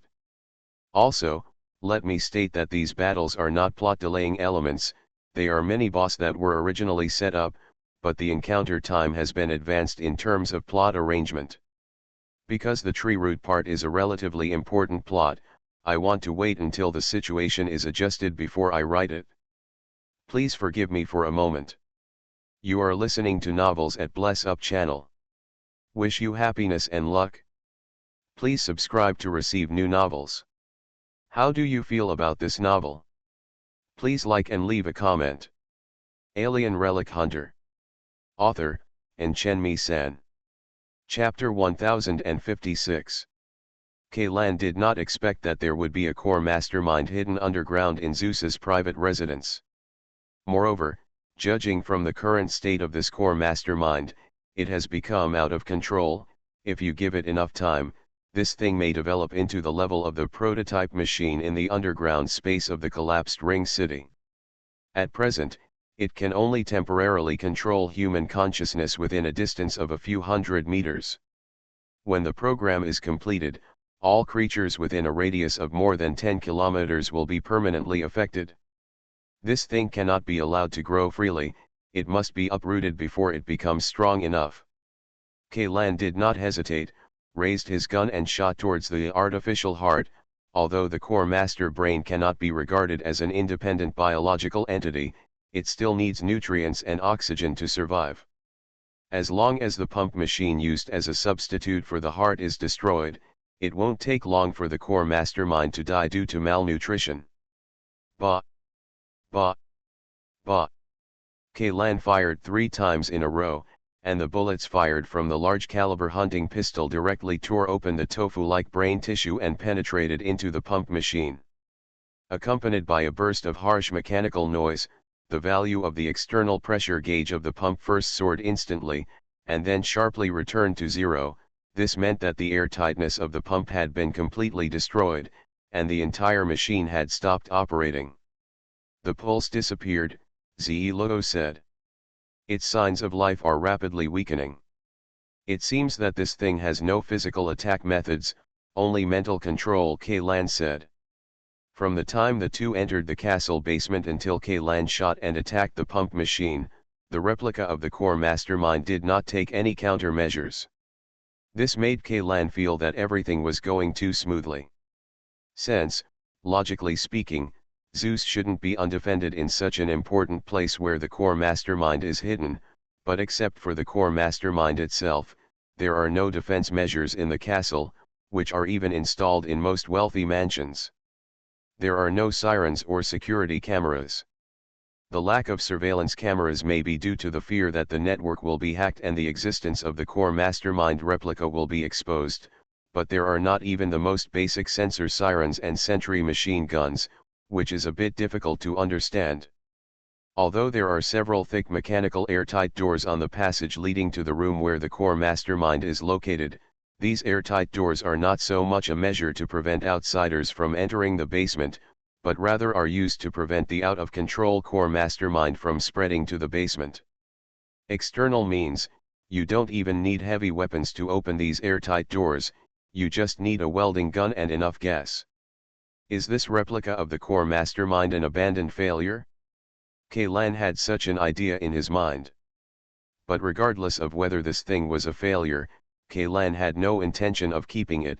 He took out several crystal energy bombs from his backpack and tied them together, set the explosion time, threw them directly into the cultivation tank of the core mastermind, and then go back the way you came and exit the basement. However, an accident still happened. After the countdown of the crystal energy bomb ended, there was no explosion or other noise coming from the basement.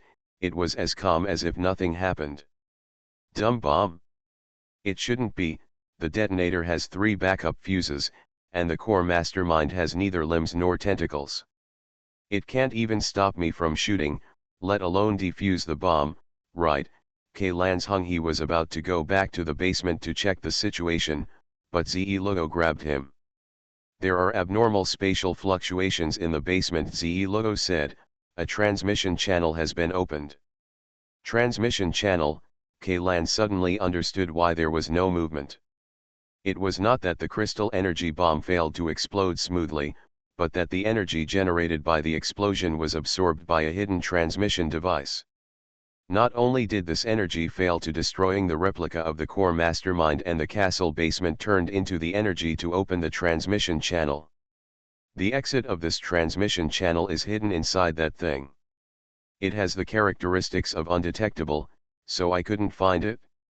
There was a trace of self-blame in Ze Logo's tone, which made Kaylan couldn't help but look at her one more time, then stretched out his hand and rubbed her little head vigorously. I don't blame you. I'm afraid this is a trap specially prepared for me. Kaylan sighed. The immortal crew is really full of ideas.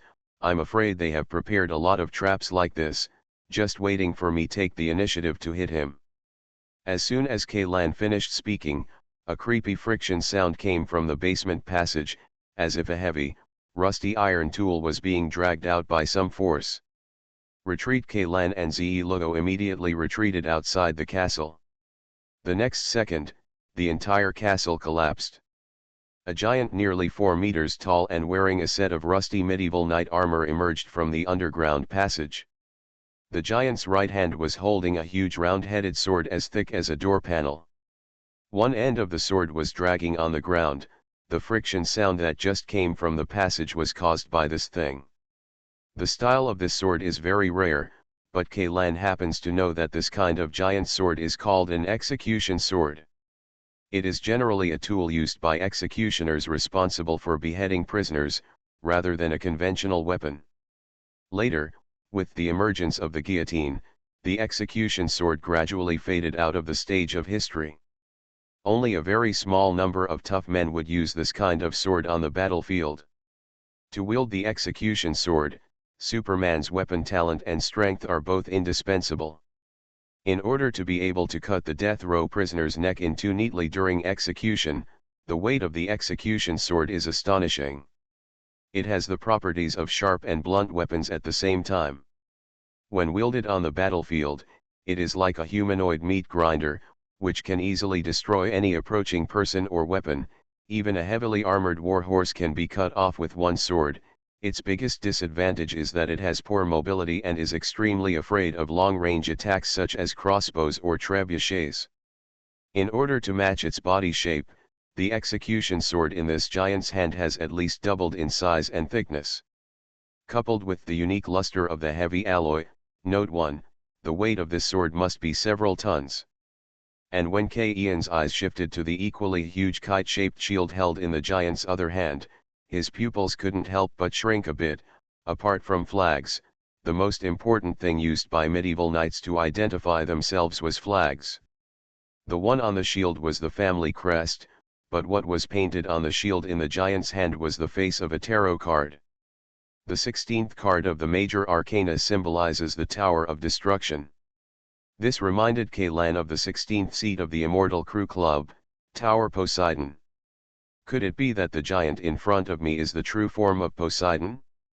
Bo. Sidon, Kalan called tentatively. The giant knight in heavy armor lowered his head, and a deep gaze shot out from the gap in the helmet, locking Kalan. Are you Poseidon? The 16th seat of the immortal crew, Tower, Kalan asked again.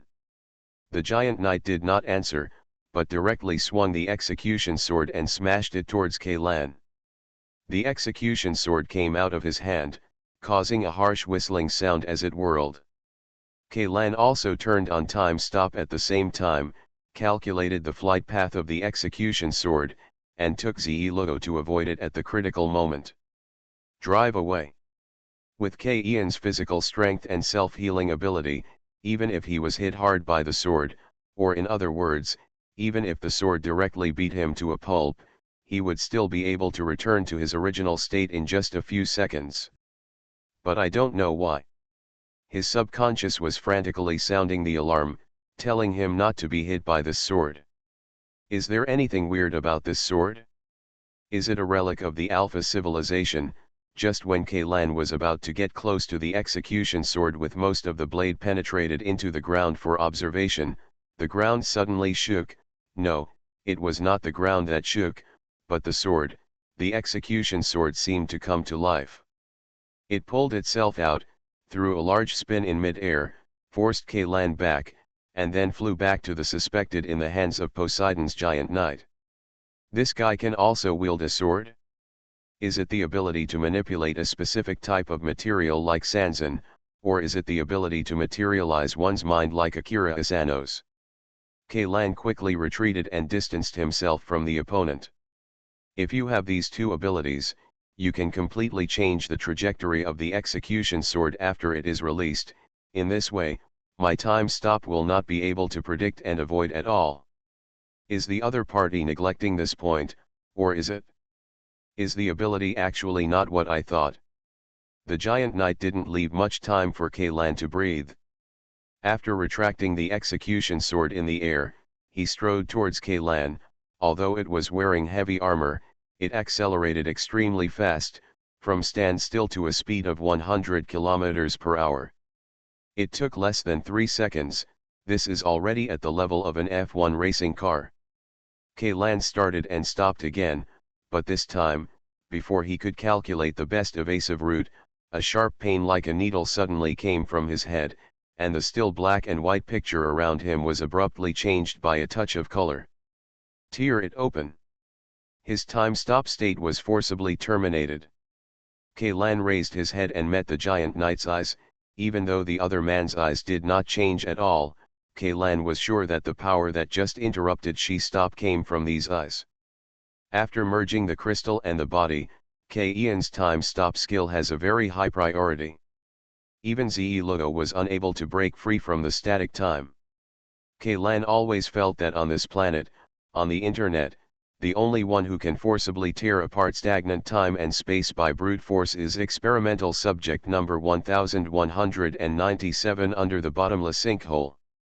But the giant man dressed as a medieval heavy-armored knight in front of him could not only sense that Kalan had used time stop, but could also break it. This made K-Ian's inner warning signal soar to the highest level, and he no longer cared about hiding his identity. Said directly to Ze-Logo, use space ability to seal its movements. I've tried it, but it doesn't work. Ze-Logo immediately replied, the power that can block all perception does not come from the things in the basement, but from it. And this ability blocks not only perception, but even when my space power comes into contact with it, it will be instantly eliminated. As Ze-Logo said this, he formed an invisible giant hand and pulled the two of them out from under the blade of the execution sword. I don't know how to accurately describe this ability in human language, but there is a term commonly used in fantasy works that is very appropriate. Ze-Logo continued, Forbidden Demon. Forbidden Demon is a very common concept in the fantasy worldview. Compared with Silence, which cannot use magic, Forbidden Demon covers a wider scope and refers to the ability to eliminate or seal away all magical power. In a place with the power of forbidden magic, a great magician who can use forbidden spells is an ordinary person, and a priceless enchanted weapon is just an iron tool with a slightly gorgeous shape and beautiful gems inlaid on the surface. A magic shield that is enough to cover the entire city will melt and disappear as quickly as a piece of ice exposed to the scorching Sunday. The forbidden demons in the fantasy world are aimed at magical power, and the forbidden demons on the giant knight in front of them are aimed at Kaylan and Ze Logo's special abilities that can change space and time. It's even more than that. Kaylan can almost guess why his subconscious was so afraid of the execution sword thrown at him just now. This sword probably also has the ability to forbid demons. If it is hit by it, even Kayan's self the recovery ability will also be blocked. Once the body's recovery speed cannot keep up with the speed of destruction, that is the moment when death will truly come. Cold sweat suddenly broke out on Kayan's back. What to do? What to do now? Ze Logo's space power cannot be directly applied to the opponent. At most, it can only be used as an auxiliary ability to help one side perform force displacement or manipulate some physical objects, such as lifting some concrete blocks and throwing them over. This kind of attack is enough for ordinary people. It's deadly, but it probably doesn't pose any threat to the giant in front of me. As for Kaylan, it is still uncertain whether the body's ability can break through the forbidden demon restrictions, but he will not use that power unless absolutely necessary. Once used, will it be exposed to the meeting of the undead crew? It's a matter of identity. Once that existence attracts the attention, all creatures on Alpha Planet will be unable to escape. Without being able to use Time Stop, Kaylan didn't have much confidence in a close-quarters fight with this giant. Both his strength and agility were far inferior to the opponent's, not to mention that Kaylan didn't have any equipment that could compete with the forbidden. The execution sword with the demon ability collided head-on with a hard weapon. Maybe you should choose to retreat and avoid the edge, use Ze Logo's space ability to change the terrain, hinder the opponent's pursuit, and then find a way to escape from the area, but in this way, not only will you be completely exposed, but this combat operation will also be considered a completed failed, and at the same time, a lot of lives were sacrificed and a lot of time was wasted. If he fails this time, whether he will have a chance to break into the Ark next time, Kaylan is not sure. PS Note 1 Heavy alloy, one of various man-made alloys mixed with nanoalloy to improve physical properties in addition to nanoalloy accounting for 46.5%, the main components are high-density tungsten and iridium, two metal elements. One of the highest density alloys in the nanoalloy family. It is generally used to make forging hammers for forging presses and crucibles used in metal smelting. Alien Relic Hunter. Author, Chen-Mi-san. Chapter 1057. Before Kaylan made a decision, the giant knight had already caught up. Although Ze Logo had knocked down a large number of buildings as roadblocks to block its pursuit route, these roadblocks made of large pieces of reinforced concrete were in front of the giant knight. It's no better than tofu in front of you. It didn't need to take a detour at all. It kept waving the execution sword in its hand, smashing anything in front of it. More than a dozen mansions were razed to the ground, which only slowed it down for a few seconds. The soldiers who came in with Kaylan naturally noticed such a huge movement. After discovering that Kaylan and Ze Logo were being chased by the giant knight, these soldiers immediately put Kaylan on standby. He threw the instructions behind him and started shooting at the giant knight. This kind of diversionary shot is neither painful nor itchy to the giant knight. Even a sniper rifle with an anti-material caliber cannot penetrate the rusty armor on its body, but the lack of damage does not mean that it will not feel any pain.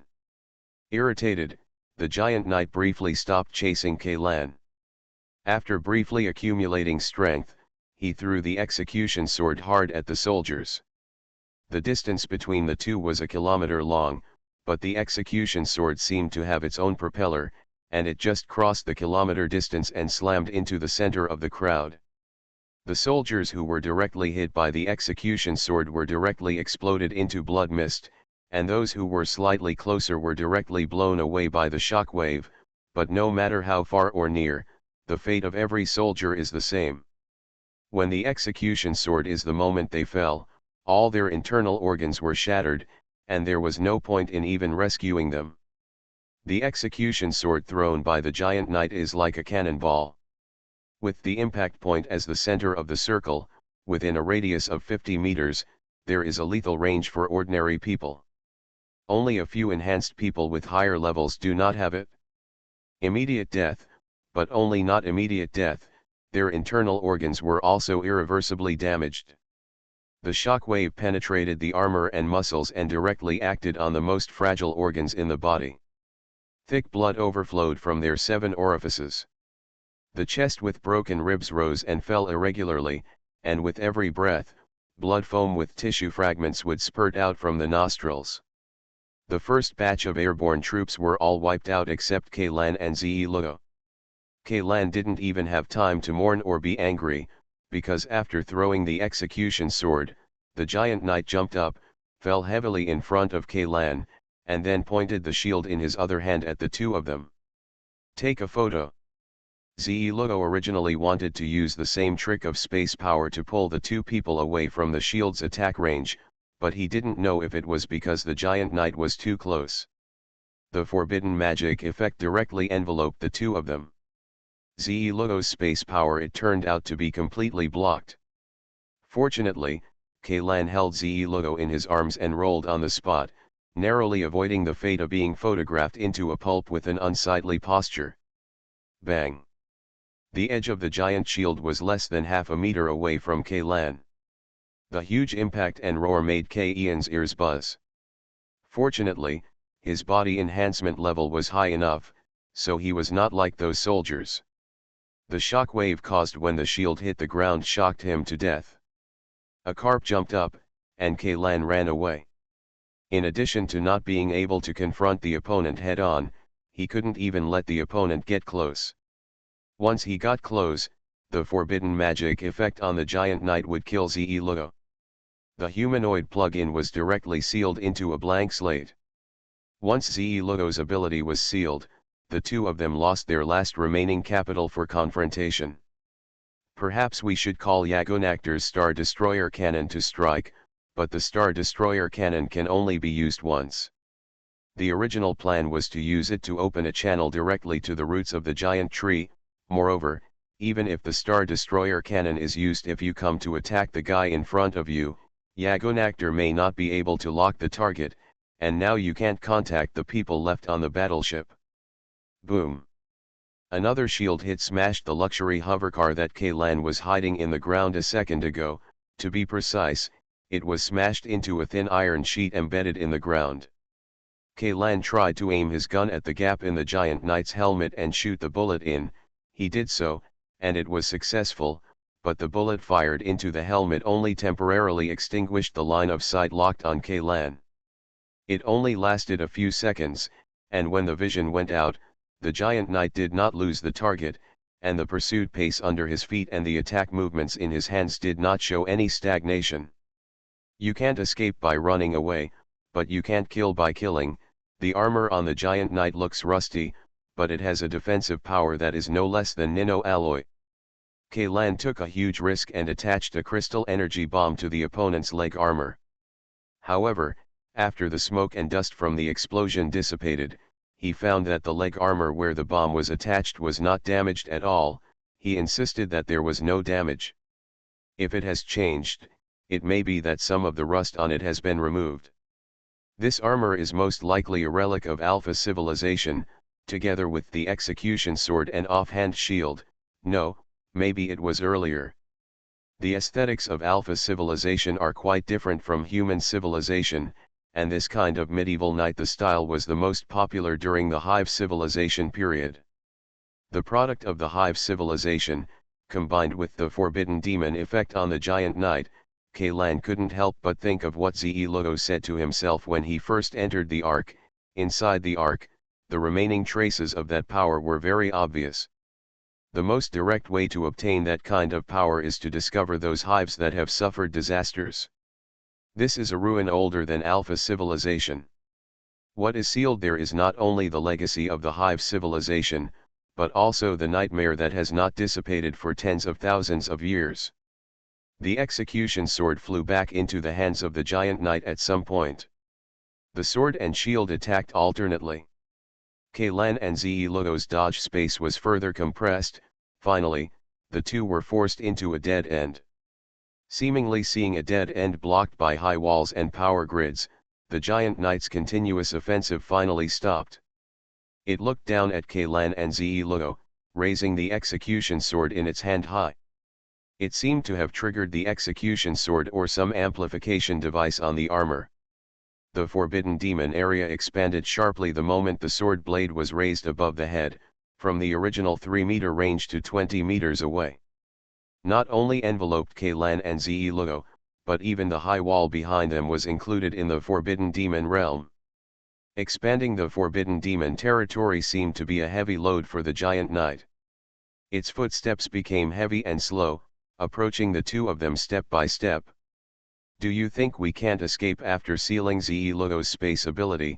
Kaylan turned around, gave the giant knight a middle finger, then made a fist with his right hand and punched the wall behind him hard. Boom! There was a loud noise, and the concrete wall was directly penetrated by Kaylan's fist. However, Kaylan was not satisfied with this. Instead, he sunk his arm downwards and expanded the hole again. In the blink of an eye, a hole with a diameter of 30 centimeters appeared in the wall. This hole could not let Kaylan pass through, but it was more than enough for the slender Zelogo. She got through this hole and reached the wall. On the other end, he ran for more than 10 steps in one breath before leaving the Forbidden Demon realm.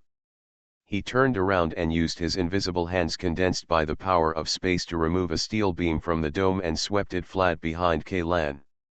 Wall. The dead end was opened. Kaylan quickly escaped, and the giant knight also put away the Forbidden Demon area upon seeing this, and the two sides once again entered the initial pursuit mode. Procrastinating like this is not an option. Kaylan said to Zelogo, "Even if it can't kill us, if we miss the deadline and let the roots of the giant tree successfully penetrate into the earth of Alpha Star, then this battle will be very difficult. We lost the battle completely. The only weapon that can destroy the giant tree is the annihilation bomb we carried, so we have to get rid of it. But my power cannot be exerted on it, and it is difficult to use space power to manipulate physical objects to cause any effective damage to it." Zelogo responded, "Among the methods currently available to us, the only one that has a chance to kill it is, there are only annihilation bombs. The annihilation bomb is not a usable method. This thing cannot be wasted here." At this point, Kaylan suddenly had a flash of inspiration. "By the way, the annihilation bomb cannot be used, but we only need to find a powerful enough weapon. Isn't that enough?" "Where do you want to find it?" Zelogo asked. "The nearest military camp from here is 19 kilometers away, and the equipment warehouse storing heavy weapons is 200 kilometers away. As for Ark's external defense weapons, it is impossible to lock the target inside the Ark. No, my weapons do not refer to weapons in the literal sense, but generally refer to anything that can produce fatal effects. You don't have to go 200 kilometers away, there is one 3 kilometers away from us." 3 kilometers. "The power furnace underground in the North First District," Kaylan whispered. "Although the power furnace underground in the North First District is not one of the largest main power furnaces on the Ark, it is the main source of energy supply in the North First District. The power of its explosion is enough to blow a large hole through the Ark. We only need to guide this guy directly above the power furnace, let the ground collapse, wait for it to fall into the power furnace, and then use the crystal energy bomb to detonate the power furnace. You can create a big explosion. The power is absolutely no less than a nuclear bomb with a yield of 100,000 tons. The plan has been finalized, and the next step is to implement it." In the ensuing chase, Kaylan led the giant knight to run around the power furnace in the North District, and during this circle, Zelogo the space blade was secretly used to cut through the ground above the power furnace, and all the load-bearing steel structures were cut away, leaving only the last bit of skin to bone intact. It should be almost done. After making a complete circle, Kaylan changed direction and retreated directly above the power furnace. The giant knight, who was unaware of Ian's plan, also quickly chased in. "Now! Break it for me," Kaylan shouted, and behind him, a giant fist formed by the power of space hit the ground hard, and the last connecting point of the load-bearing steel structure was suddenly destroyed. Tearing apart, the entire ground suddenly split into 4 and 5 parts and fell downwards. The giant knight who lost his support also fell down. Seeing that the opponent had no ability to stay in the air, Kaylan couldn't help but breathe a sigh of relief. He stood on a space barrier fixed in mid-air and took out the last crystal energy bombs on his body. Bundled together and attached detonators. After he had done all this, a large hole with a diameter of more than 300 meters appeared under his feet. The buildings and the ground that were originally located on the large hole had fallen into the abyss, and at the bottom of the abyss, there was the arc power furnace is like a furnace. Arc's power furnace comes with several reactors as energy supply sources. In other words, the original power furnace was actually several nuclear reactor units connected together. It's just that after Arc landed on Alpha Planet, the Alpha civilization obtained from the ruins technology was added to it, which raised the power and energy conversion efficiency of the power furnace to a whole new level, and the original name of Arc reactor unit was abandoned. The giant knight fell on the top of the power furnace. Together with the weight of the armor and sword and shield, a huge crater was made on the top of the power furnace, just as the giant knight pulled himself out of the deformed metal furnace shell. At that moment, a bundle of crystal energy bombs glowing with dangerous red light fell from above and landed accurately at its feet. The moment the crystal energy bomb touched the top of the power furnace, the detonator's countdown had already returned to 0, with a loud bang, the entire top of the power furnace was torn open, and the raging energy impact enveloped the giant knight and fell into it. Arriving inside the power furnace. "Prepare to resist the impact," Kaylan shouted in a low voice, while Zelo quickly took the two of them away from the cave entrance, and at the same time stacked several layers of space barriers to resist the power that would erupt after the power furnace was detonated. But the two waited for 10 seconds, but the expected big explosion never appeared, except for the loud noise when the crystal energy bomb exploded just now. There was no sound from the bottom of the cave. "What's going on?" Kaylan hesitated for a moment, then returned to the edge of the cave entrance and looked down. The interior of the exploded power furnace was completely empty. No matter whether it was the nuclear fuel in the critical state or the mountains of energy crystals, nothing was visible. Instead, there were densely packed pale roots. These roots occupied the entire power furnace and swallowed up all the fuel in the power furnace. The giant knight who fell into the power furnace was wrapped into a white sphere by countless roots.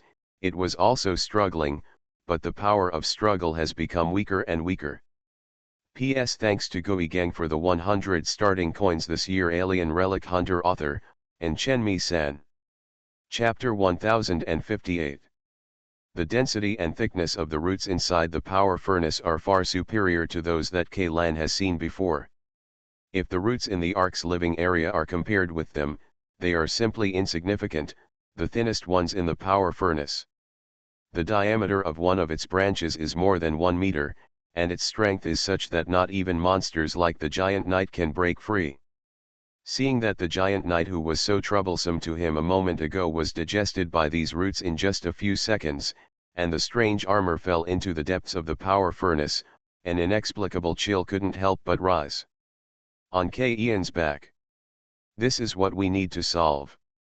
Kaylan looked away from these roots and couldn't help but sigh.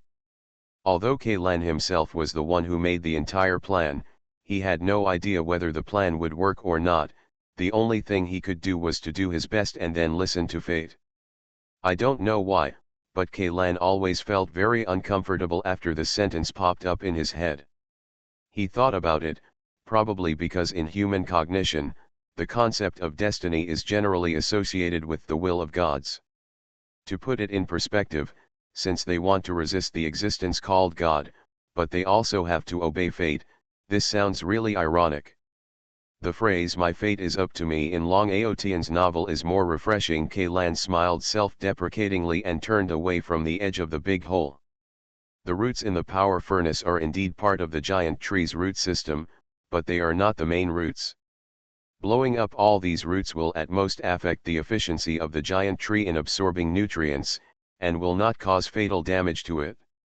If the root system of the giant tree is divided into 3 levels, namely the main root, the secondary main root and the peripheral root system, the roots in this power furnace can undoubtedly only be regarded as the lowest level of peripheral root system. As for those that invade the residential area, the scattered roots inside are not even considered a root system. The secondary main roots should presumably be the main power furnaces occupying the underground of the ark. The total amount of fuel reserves and energy conversion there is hundreds of times that of the power furnaces in the North District. The output of any main power furnace is enough. Maintain the daily needs of all residential areas on the ark. There is only one main root of the giant tree, and that is its vital point. The original plan remains unchanged. We will continue to rush to the ruins of the West District 1 Research Institute, Kaylan said to Ze Luo. I hope we can find what we are looking for in the underground ice house. The two returned to the place where the soldiers died, recovered some usable equipment from the corpses, and then sprinkled powdered incendiary agent on the soldiers' corpses and ignited them with fire. If these corpses are not burned, the nearby roots will soon spread here, and these soldiers who were fighting side by side with Kaylan not long ago will soon become the nourishment of the giant tree. Even there remaining the last ray of consciousness will be absorbed by the giant tree, unable to completely rest. For that being, nourishment at the conscious level is far more important than at the material level. As the most important carrier in the sacrificial ceremony, this giant tree not only absorbs the flesh and blood of all creatures on Alpha Planet, but also their soul is also not immune. Kaylan couldn't help but recall the side effects of when he had just gained the ability to stop time. The wails and screams from men, women, and children echoed in his head. These people were all sacrificed by the Arezaka Consortium. The flesh and blood essence of the victims was integrated into the black asphalt. As for their consciousness, it was divided into 2 parts. One part condensed into the individual self of the puppet, and the other part followed the time stop. The ability is attached to K-Ian's body. However, after Kaylan merged with the body, the consciousness of these victims, who were almost no different from ghosts, was wiped away, leaving only the pure power of thought, as if impurities in the water were filtered out. This process is undoubtedly extremely painful for the conscious body. There is an upper limit to the pain endured by the physical body. The brain can even protect itself by fainting, but there is no upper limit to the pain endured by the conscious body. Moreover, except apart from being wiped out in ashes, the conscious body has no way to put itself into a coma to escape this pain. When merging with the body, Kaylan personally experienced the process of the consciousness attached to his body being gradually obliterated. Their pain, despair, madness, and other negative emotions condensed into a terrifying force, impacting Kaylan over and over again. In Ian's heart, if he were a person who was not strong-willed enough, he might have turned into a madman after the fusion was completed. At the same time, the battlefield outside the Ark. The third batch of transport planes brought the remnants of the first and second batches of airborne troops back to the Skatai, and the awakened corpses completely occupied the upper platform of the Ark and began to kill each other. Major General Alexander looked at the crazy scene in the picture transmitted back by the drone, and couldn't help but tremble in his heart. Fortunately, the subsequent batch of airborne troops received the order to retreat, so no more casualties were caused. With the combat power shown by the monsters transformed by these men in black, let alone 2 batches of airborne troops, even if the number of people were increased 5 times, they would be swallowed up by these monsters in an instant. The only thing that puzzled Alexander was the person who issued the retreat order. He clearly remembered that the highest ranking officer in the airborne force was a colonel, but when communicating with the third batch of transport planes, the one with the highest command level was used. Command password, and it is precisely for this reason that the third batch of transport planes will execute this retreat order without hesitation. In the Survivor Alliance, apart from himself and General Maginot, only the top brass of the God Hunting Group have the command code for the highest command level. Even Levi, the chief of staff whom General Maginot trusts very much, does not have this authority. Could it be that among the airborne troops just now, there were high-level officials from the God Hunting Group? They didn't tell themselves to keep their actions secret? Major General Alexander did not guess any more, nor did he tell the officers around him what he thought, but silently hid the matter in his heart. Of course he knew why the God Hunting Group did this, let alone them. Just even the officers under his opponent are not 100% assured.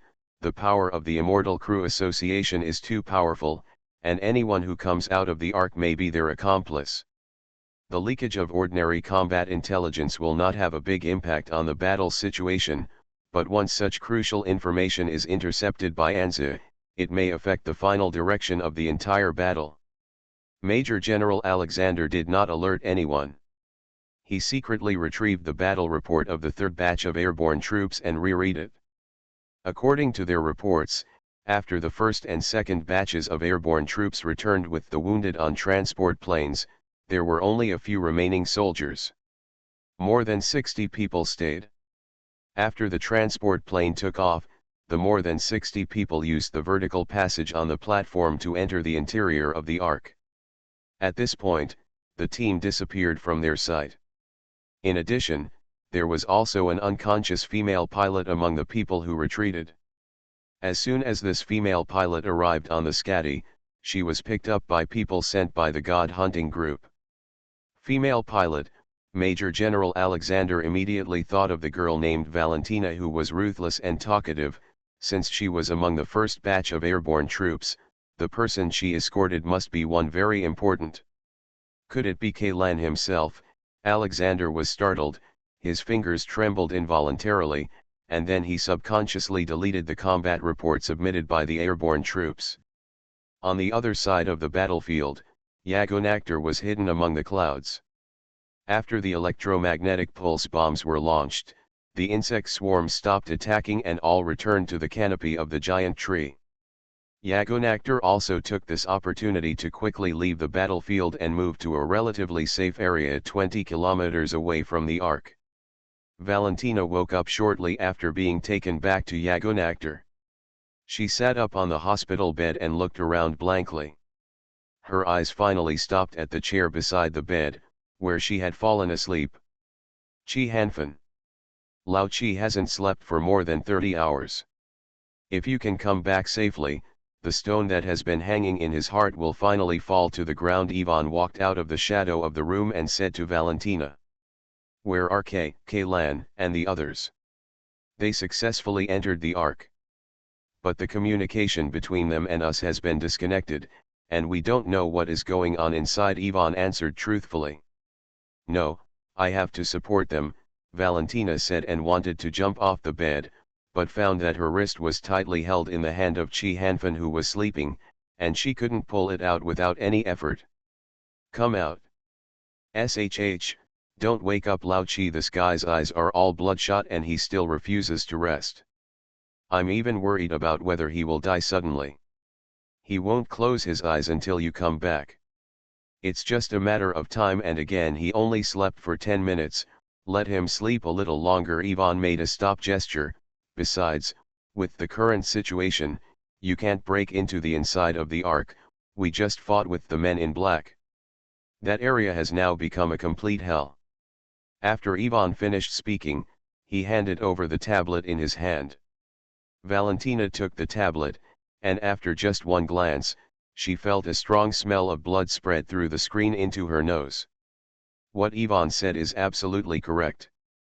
The high-level platform of the Ark, which was just a battlefield for airborne troops and men in black, is now occupied by all kinds of unspeakable monsters. These monsters are killing and devouring each other. Broken corpses and bloody stumps can be seen everywhere. The ruins that were originally in a mess are now covered with a layer of dark red that symbolizes death. No one can break through the obstruction of these monsters and enter the interior of the Ark. There are only two options before us: one, wait until these monsters kill each other and their numbers are reduced to a certain level before sending troops to clean up the mess.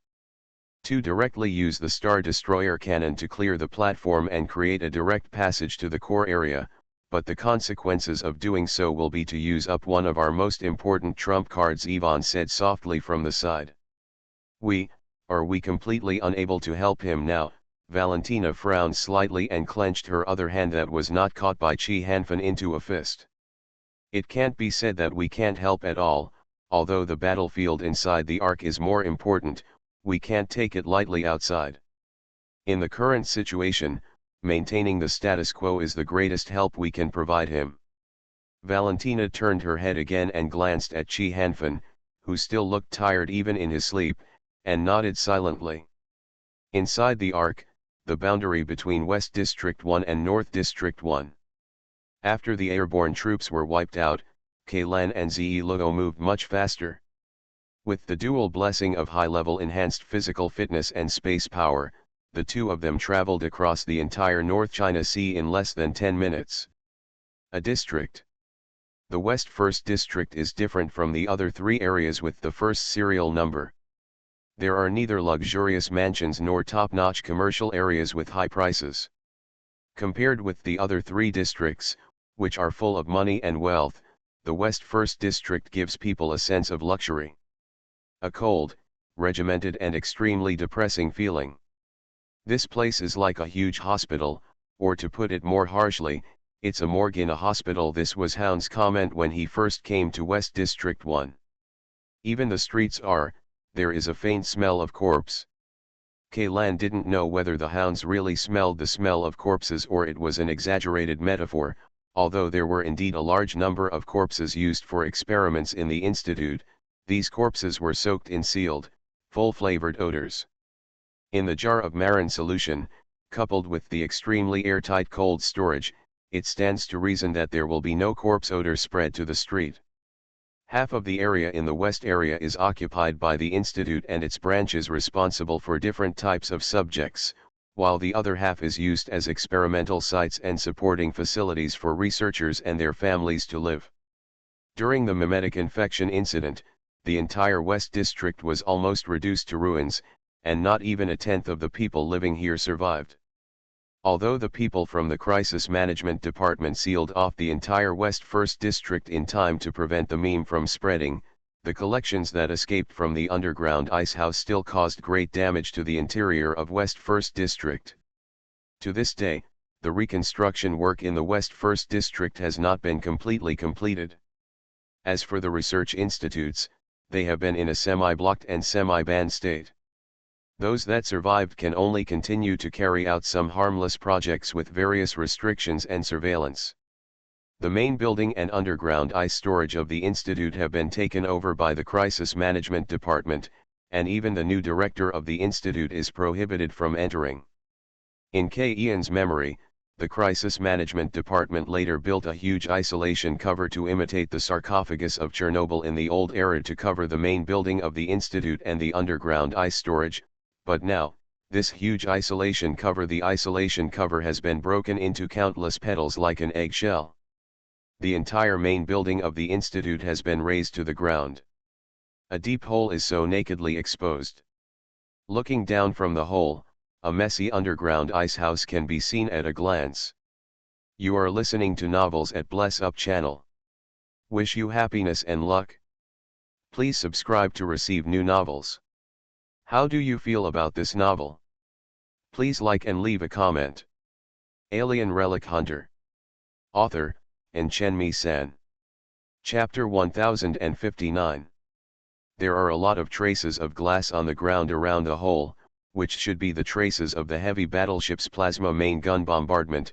Before the undead crew was completely defeated, the last members who stayed awake should have put up a fight. Unfortunately, their struggle failed. The first to fourth floors of the underground icehouse were all exposed to K. Ian's sight. These places once contained the most dangerous things on the Ark. The power outage during the last mimetic crisis was not very long, only a small part of it. The collection successfully broke through the containment, but even so, it still cost the Army and the Crisis Management Department that followed up the battlefield to clean up the battlefield at a huge cost.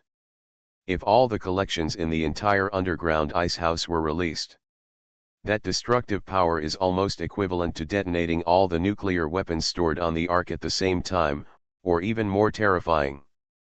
But now K-Land doesn't have to worry about these dangerous collections coming out to cause trouble.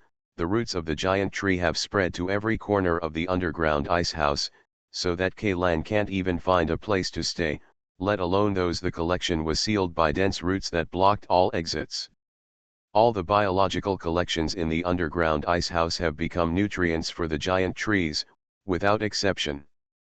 Although the giant tree grows from the core area, the root system in the underground icehouse is obviously stronger than that in the power furnace in the northern area. This means that it is very close to the main root of the giant tree. But the question is, how to get down? Heavy cruiser Scotty, bridge. Major General Alexander stood up from his seat, walked around 3 times under the adjutant's puzzled eyes, and then sat back down, but within a few seconds, he stood up again. "General," the adjutant asked with some confusion, "is there something?" "Don't disturb my thinking." Rear Admiral Alexander prepared the adjutant's question and walked straight to the big screen at the front of the bridge, looking down at the Ark diagonally below. The battle between the Survivor Alliance and Ark came to an end temporarily. After the electromagnetic pulse bomb exploded and the third and fourth batches of airborne troops retreated, both sides chose to call it quits. Those who attacked Yagonactor, the insect swarm, penetrated into the canopy of the giant tree, and the bombers and fighters of the Survivor Alliance also returned to the hangar of the mothership. This is a very precious respite. At this time, the busiest places on the Skatai are the hangar and infirmary. As for the bridge, it has become quiet. Only the drones responsible for reconnaissance on the front line will occasionally transmit the latest image intelligence.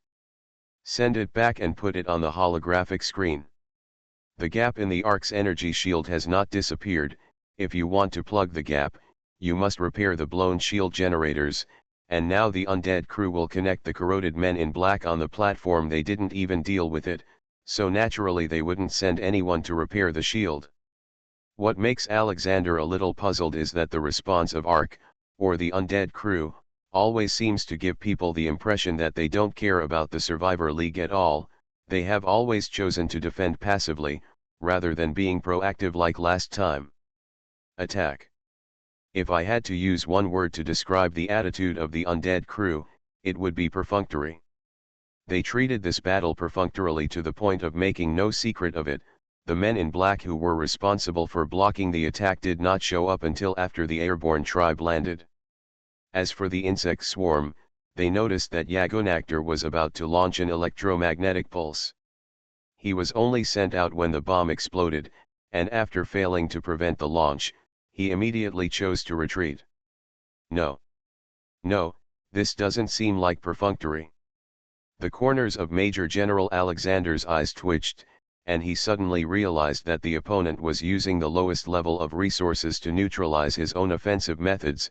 Both the men in black and the insect swarms were worthless mass-produced units. Their mission is not to eliminate the Survivor Alliance and Yagonactor. In Alexander's view, this level of counterattack can only be regarded as harassment. They are stalling for time.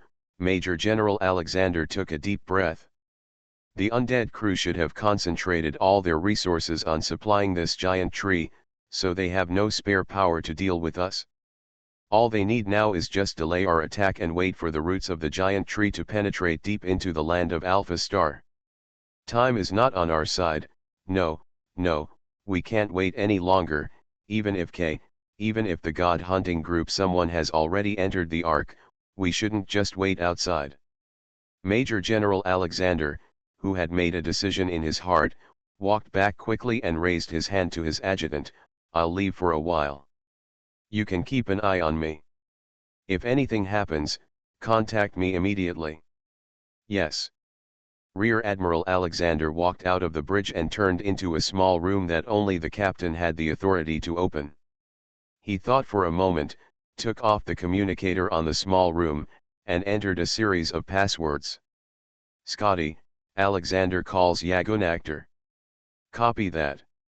I'm a hound, what's going on? I would like to ask for instructions on the next action plan, Alexander said. The entire ship's officers and soldiers are ready to attack at any time. What's the next plan of action?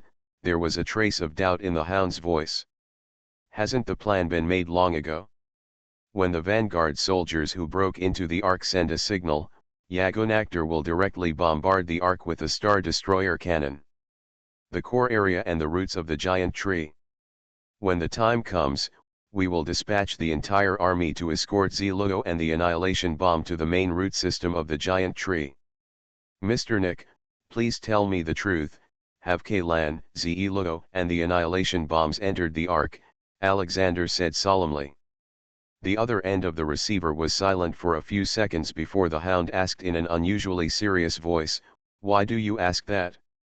"I carefully read the combat report submitted by the airborne troops. There are many unreasonable things.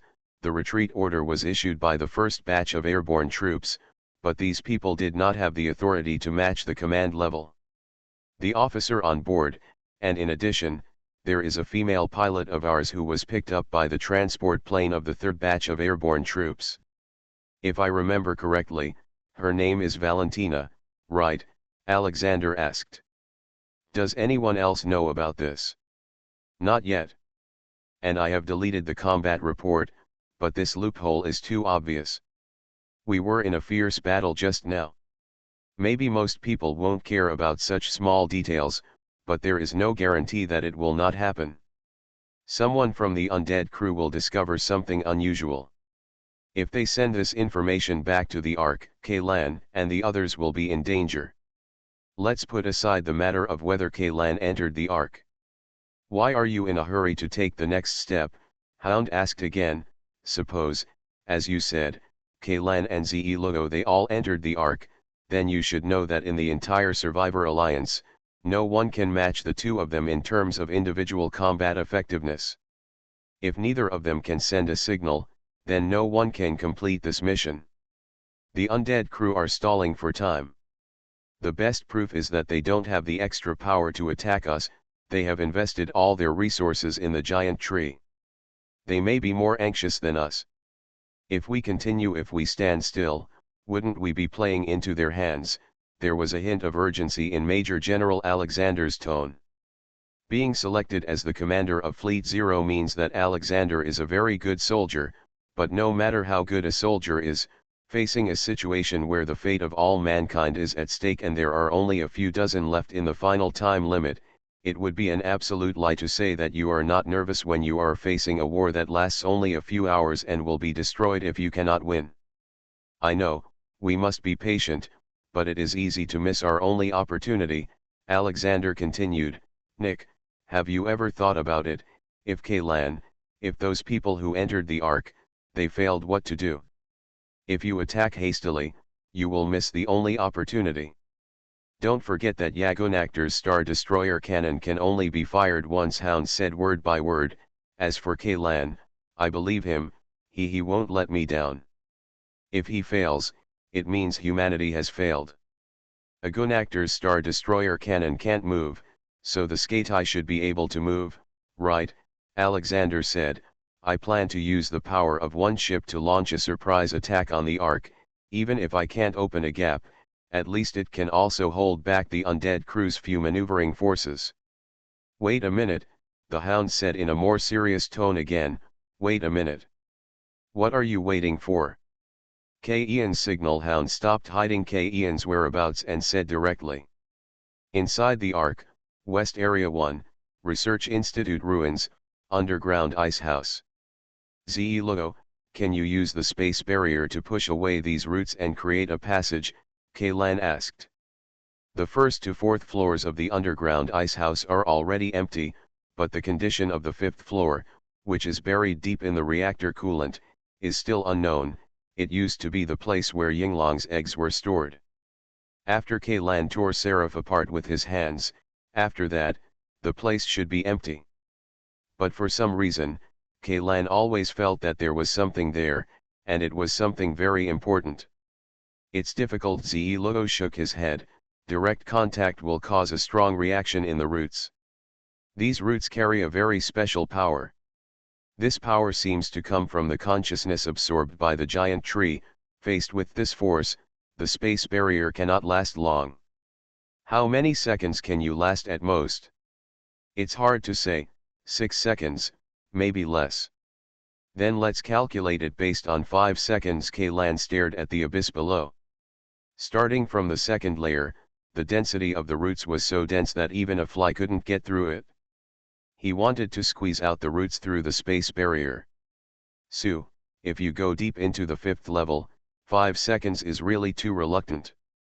And the premise of doing this is that the 5th floor of the underground icehouse has not been invaded by roots, which can give Ze Luo a buffer space. If the 5th floor is like the above, there will be no chance of turning back. Kaylan had no doubt about the power of these roots. Not even the giant knight could resist, let alone him and Ze Luo. Space power also has its limits. Ze Luo is just a test product created by the Alpha civilization after a rough study of space weapons. It is far from the level of a weapon. The space barrier is also far from reaching the true meaning. Invincible. In particular, the roots of the giant tree are also attached to the power of thoughts from the devoured people. This power can be said to be of the same origin as Ze Luo's power. They can compete with each other, and they can also dissolve each other, just like two energy shields with exactly the same frequency will not explode when they collide, but will fuse together. Once the space barrier is assimilated by the opponent, it is basically equivalent to disappearing. The giant knight's armor cannot protect against these roots, and Kaylan does not think he can find any physical armor that can resist the roots. Perhaps, we should call in Yagonactor's Star Destroyer cannon to strike and directly make a hole in this pile of roots? With the help of Ze Luo's ability, Kaylan does have a way to send the signal, but doing so will cause two problems that he has to face. First, the signal can indeed be received by Yagonactor, but the signal is equivalent to a clear text chat on a public screen. The hounds and others can receive it, and so can the undead crew members. Secondly, assuming that Yagonactor successfully fired the Star Destroyer cannon and helped Kaylan blast out a passage, what if there is nothing on the 5th floor of the underground icehouse? When they wanted to throw the annihilation bomb into the main root of the giant tree, Yagonactor couldn't fire the second Star Destroyer cannon. Perhaps, should give up. Kaylan couldn't help but hesitated in his heart. The valuable things in the underground icehouse have been emptied. Perhaps the undead crew attacked the underground icehouse just for those collections. For the giant tree, yes, these are high-quality nutrients. Now that the giant tree has swallowed up all the items in the underground icehouse, this place has become the point for me to continue to stay. Since the main root of the giant tree is not here, maybe I should go directly to the core area. Just when he was about to quit, a tattered cell phone at his feet suddenly rang. Judging from the model, this seems to be a multifunctional personal terminal equipped for soldiers to use for combat communications, commonly known as a military mobile phone. The owner of this mobile phone has long since disappeared. The touch screen is also covered with cracks. Several function keys underneath have also broken and fallen off somewhere. The dark green circuit board is directly exposed to the outside. Who called this? No, maybe I should ask why the call came in. Kaylan bent down and picked up the phone. The communication base stations on the Ark have stopped working, and a strong electromagnetic interference field has enveloped the entire Ark. This kind of military mobile phone has now become a scrap. Logically speaking, it is impossible for any calls to come in. Kaylan glanced at the screen. There was no number displayed on it, only 2 Chinese characters, the fool. P.S. Thanks to Wandering DNA Vest for the 5,000 starting coins, thank you Min Yu Kazang for the 500 starting coins. Alien Relic Hunter Author, and Chenmi San. Chapter 1060. Fool. Kaylan couldn't help but raise his eyebrows, moved his thumb to the answer button, and pressed it gently. Hello. Long time no see. A male voice that seemed to be synthesized by software came from the receiver. It seems like we've never met before, right? Why haven't we seen each other for so long? Kaylan asked coldly. What about now? The other party used a voice that Kaylan was very familiar with. This voice made Ian's body tremble. This was exactly what the information dealer with the forum IDX 0420 was calling Kaylan. The voice line most commonly used when making phone calls. Although the voices are also synthesized using software, this voice has obviously been specially tuned, and not just anyone can imitate that kind of cheap and needy tone. After the battle at the ruins of the ancient Bronze City, the intelligence dealer mysteriously disappeared from the world. Not only did Kaylan investigate his identity, but even the Undead Crew Association spent a lot of resources to track down the whereabouts of the intelligence dealer, but all found nothing. This a person is like an electronic ghost that is only active on the internet. Kaylan even once doubted whether he was a real person. Are you, the fool? Kaylan couldn't help but ask. Do you think I'm the kind of person who likes to joke with others? The other party's tone was very frivolous. It was obviously the intelligence dealer who Kaylan had known for a long time, unless someone stole the information between the intelligence dealer and Kaylan. All chats and call records, and letting AI learn and imitate, can give Kaylan such a familiar feeling. Aren't you? Don't be ridiculous. I am indeed the fool, but to be precise, I am just a part of the fool, just like you, the information dealer said. I know this. In order to avoid the consequences of the erosion exceeding the critical point, the fool can only seal his split personality into different containers. And for insurance, he also imposed the memory of each part of the personality on seal. Kaylan said, I am most likely such a container, but unfortunately I seem to be the one with the most memories sealed. Before these things, I had no idea about my identity and the fool's affairs. Nothing. Bingo. That's absolutely correct. The intelligence dealer snapped his fingers, but the snap was still a sound synthesized by software. Kaylan couldn't even be sure whether the other party had a real body.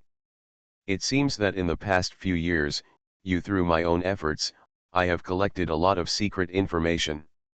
No, I still know nothing about the fool's core plan. Kaylan sighed.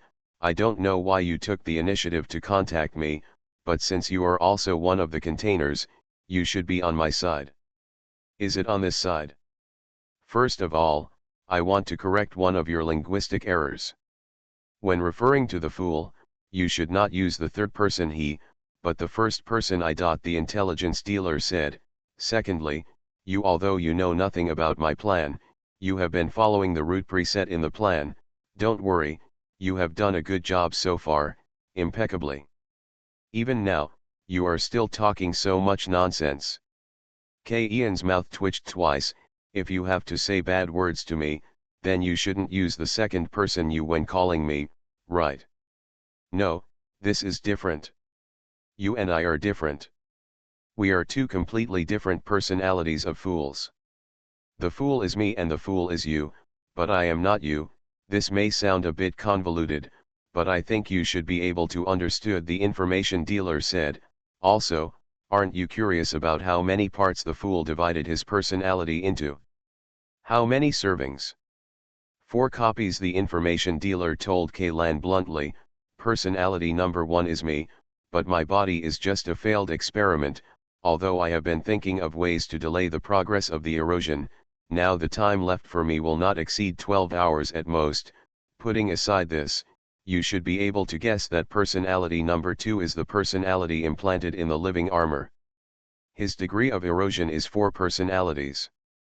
The heaviest among them, so he spends most of his time sleeping.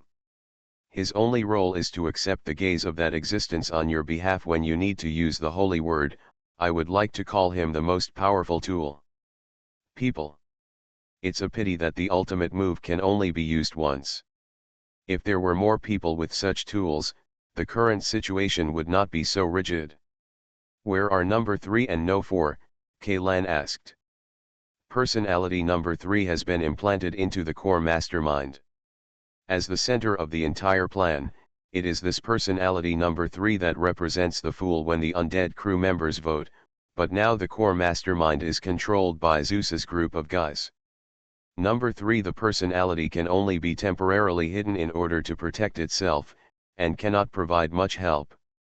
As for you, the intelligence dealer, or rather, the personality number 1 of the Fool, changed the subject. Of course you are the personality number 4, the ordinary ruin hunter Kaylan. So what? I am quite satisfied with this answer. Not satisfied, Kaylan replied indifferently. The situation is very urgent now. If you want to find someone to chat, you can write an anthropomorphic intelligent program yourself. I know this is not difficult for you, but I have something very important to do, and I don't have time to waste with you. Why are you wasting your time chatting with me? Besides, you have very important things to do. What are important things?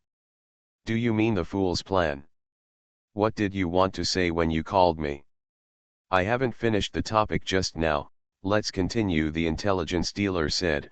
The 4 separated personalities were implanted in different containers, but the Fool's body was completely preserved and was put into the black coffin on Yagunactor.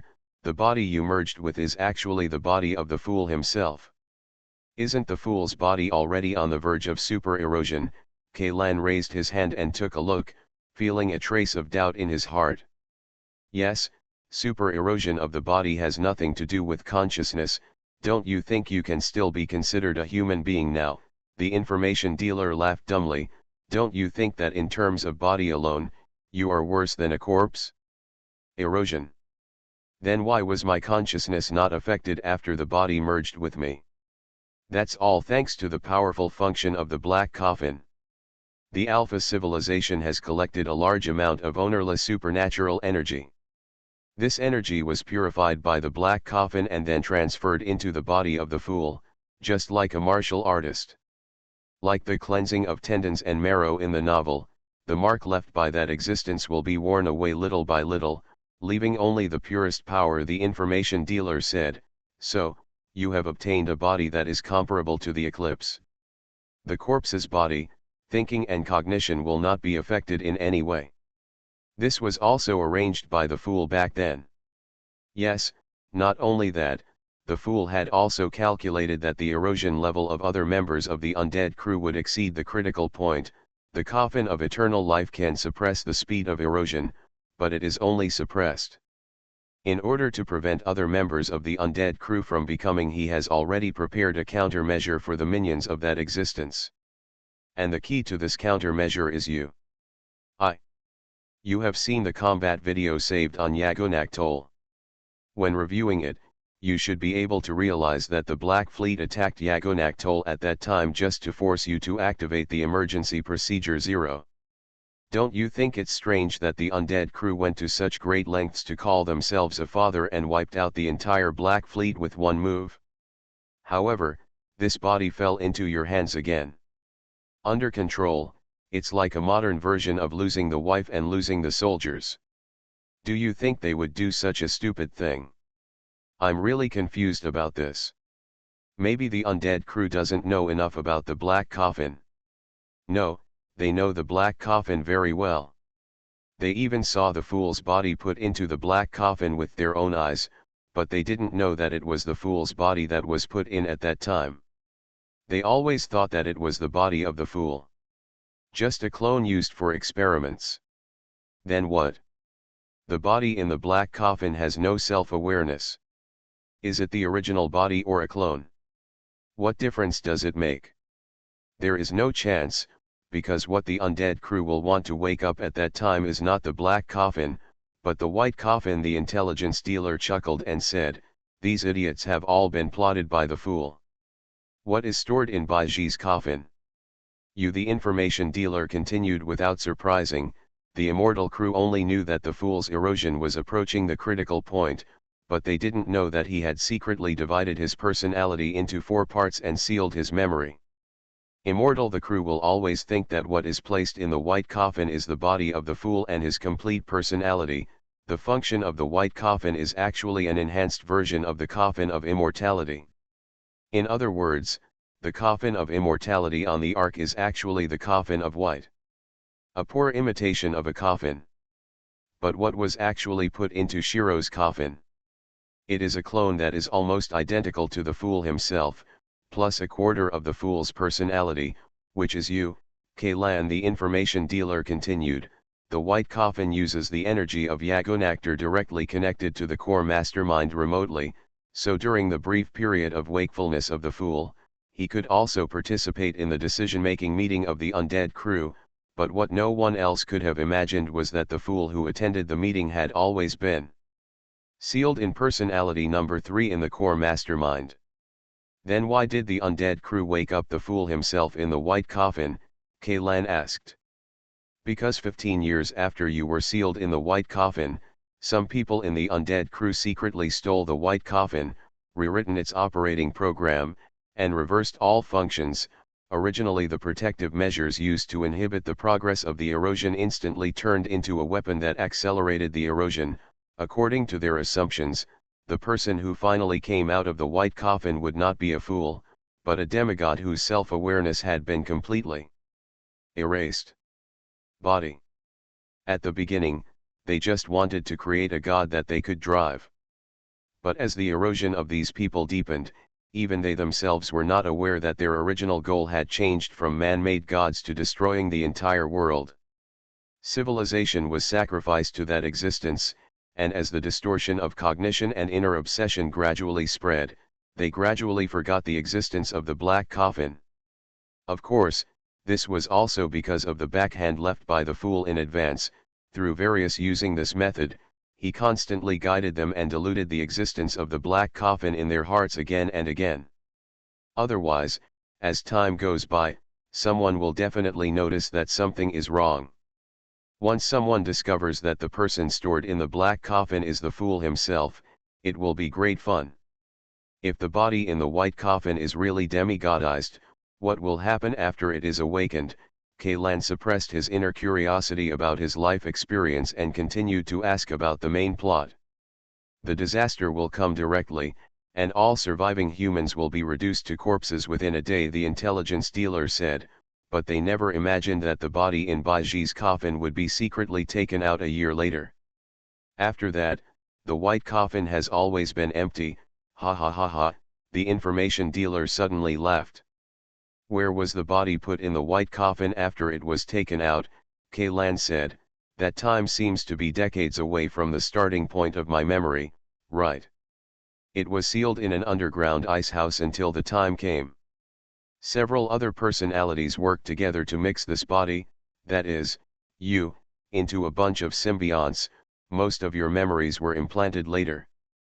Yes, the real memory is only the last few years, which is true, but in fact you have been born in this world for more than 40 years, but you have been sleeping for 40 years, the intelligence dealer said. Why would the Fool do this? What's the point of putting me in the white coffin, apart from being able to join other members of the undead crew? It makes a lot of sense. Your immunity to erosion is so strong now, thanks to the white coffin. The transformation of an individual by the white coffin only takes 1 year to complete, provided that the energy of the alien god is enough. Of course, the requirements for clones are also very high. In order to select a suitable clone for you, the scrapped products cost 5 figures. 5 figures of abandoned clones. Will the undead crew not find it? They found it, but they only knew that it was a scrapped mass-produced symbiote, and they didn't think about it in this aspect, the intelligence dealer said. There's another question. I look exactly the same as the Fool. Can't the people in the Immortal Crew Club see that?